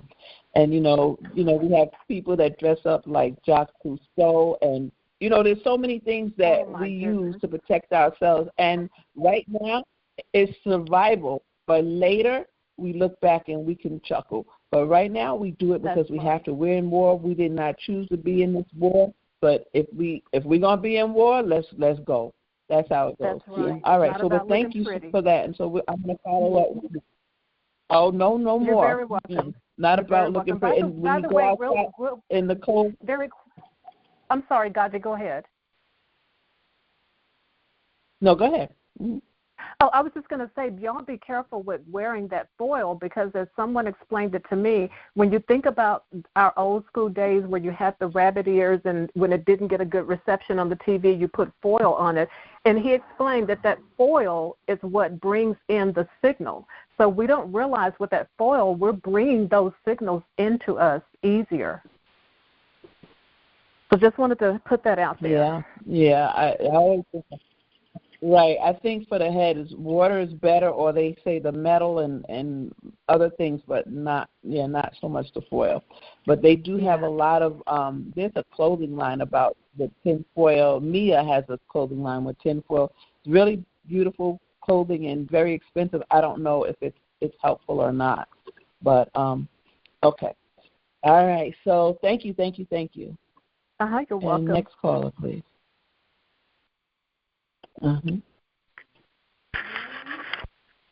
Hi, Kachi.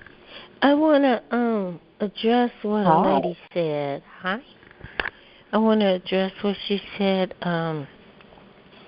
Yeah, and she was right. The aluminum foil, I make hats for me and my daughter, and the aluminum foil does work, but you got to switch it out in a day. You can't wear it no longer than 24 hours, and you have to switch it out into a helmet, into the water. You got to keep switching it around.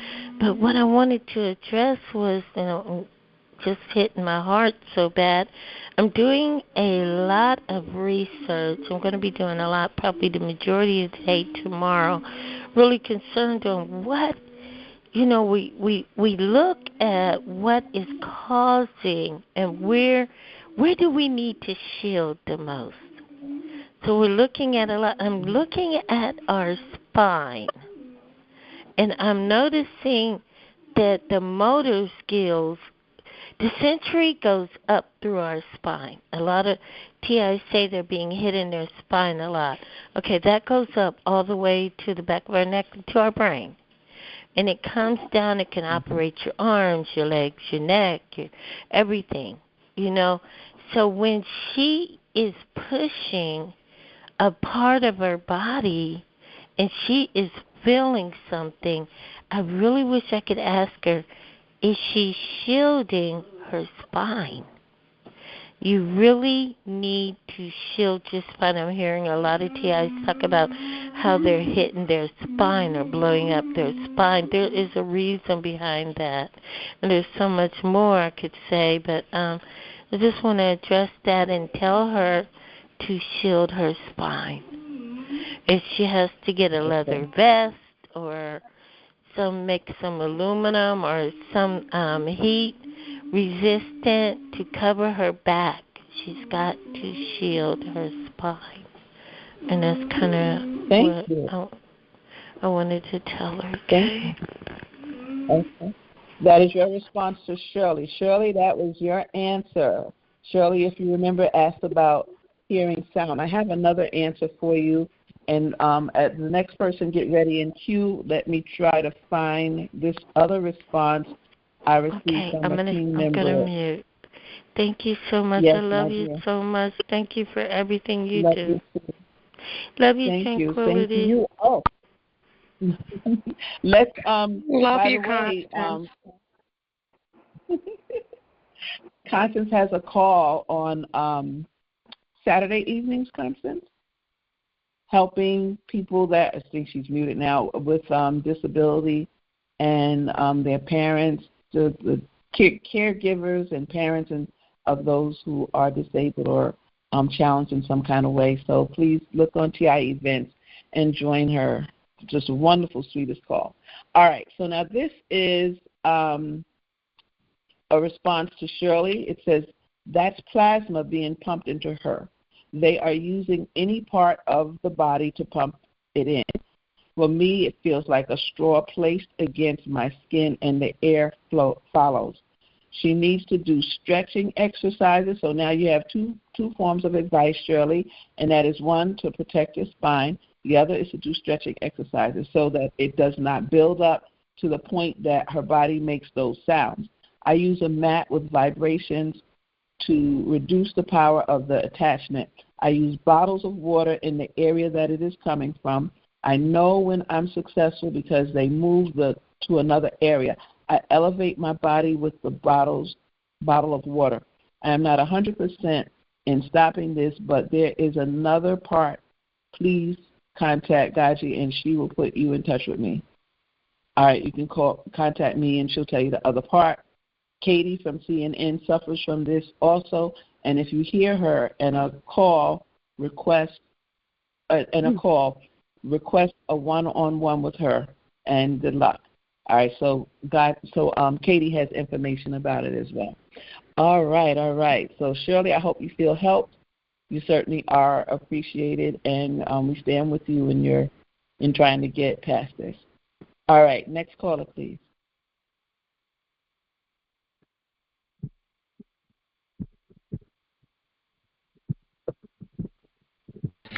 Hi, Cheryl.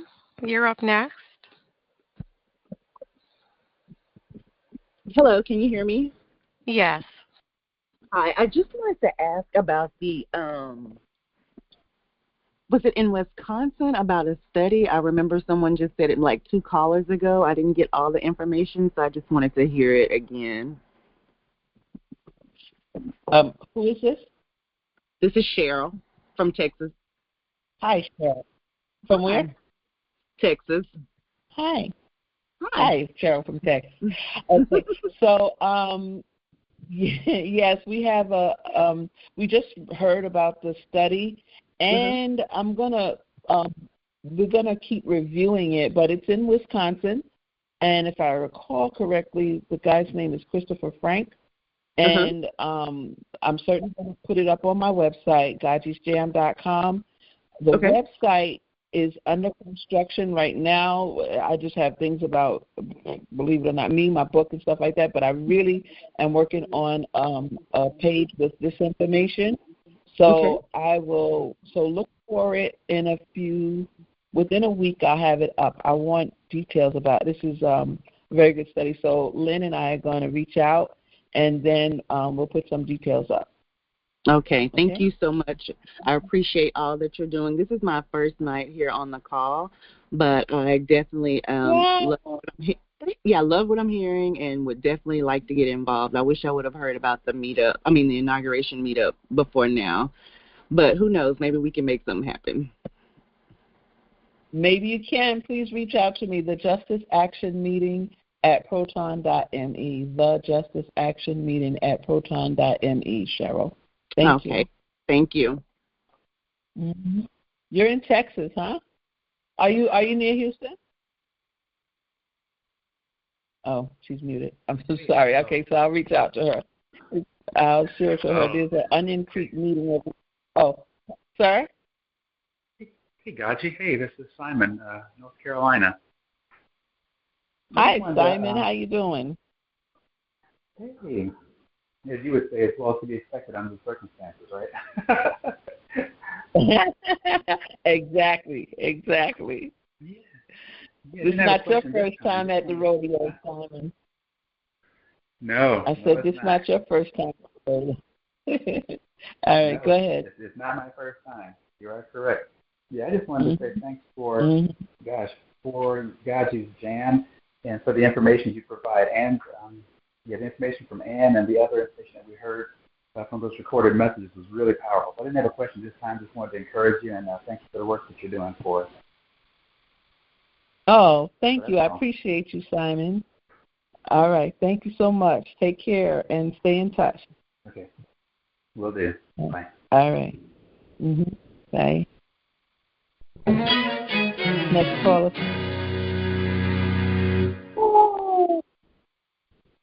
Okay, guys, we made it through. Thank you so much for being here tonight on the Jam.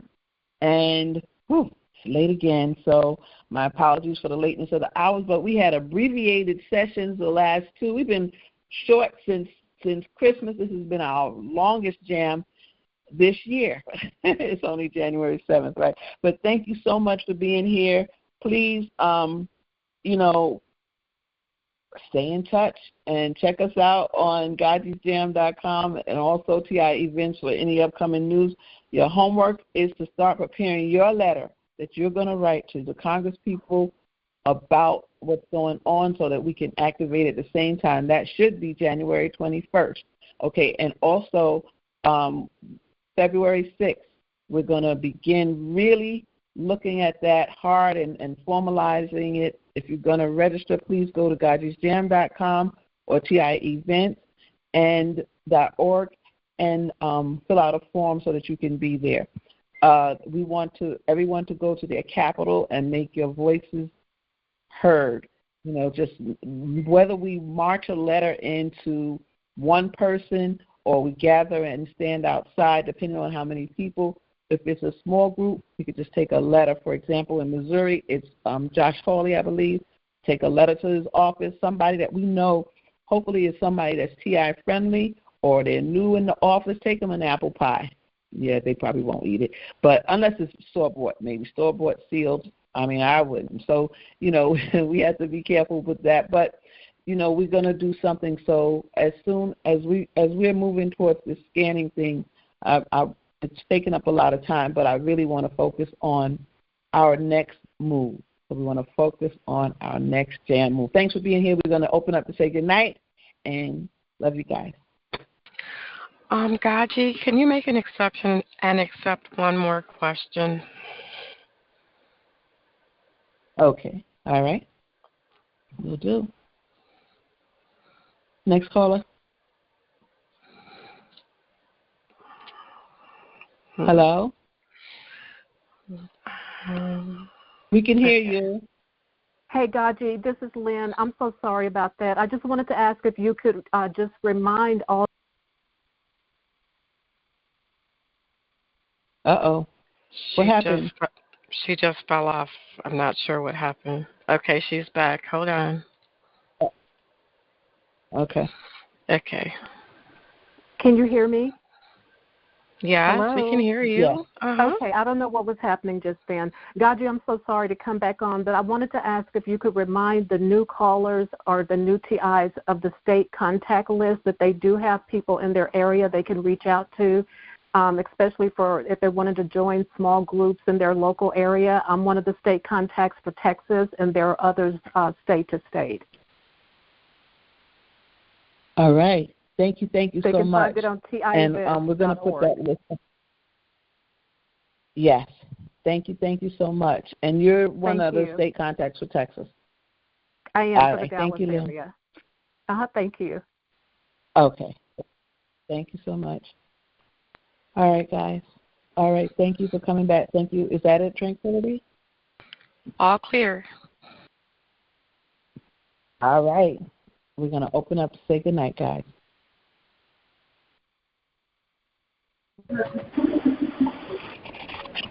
Thank you for being here. Happy New Year again, guys. Work on your resolutions and your homework. Thank you. Love you, love you. Thank you. Good night. Good night. Thank you. Good night. Good night, everyone. God bless you guys. God bless. Good night. God bless you, too. Thank you for being here. Good night, sir. I'm glad you all can make it here. Thanks for choosing the J.A.M. And stay positive. Amen. Yes. Amen. Keep your head up. Amen.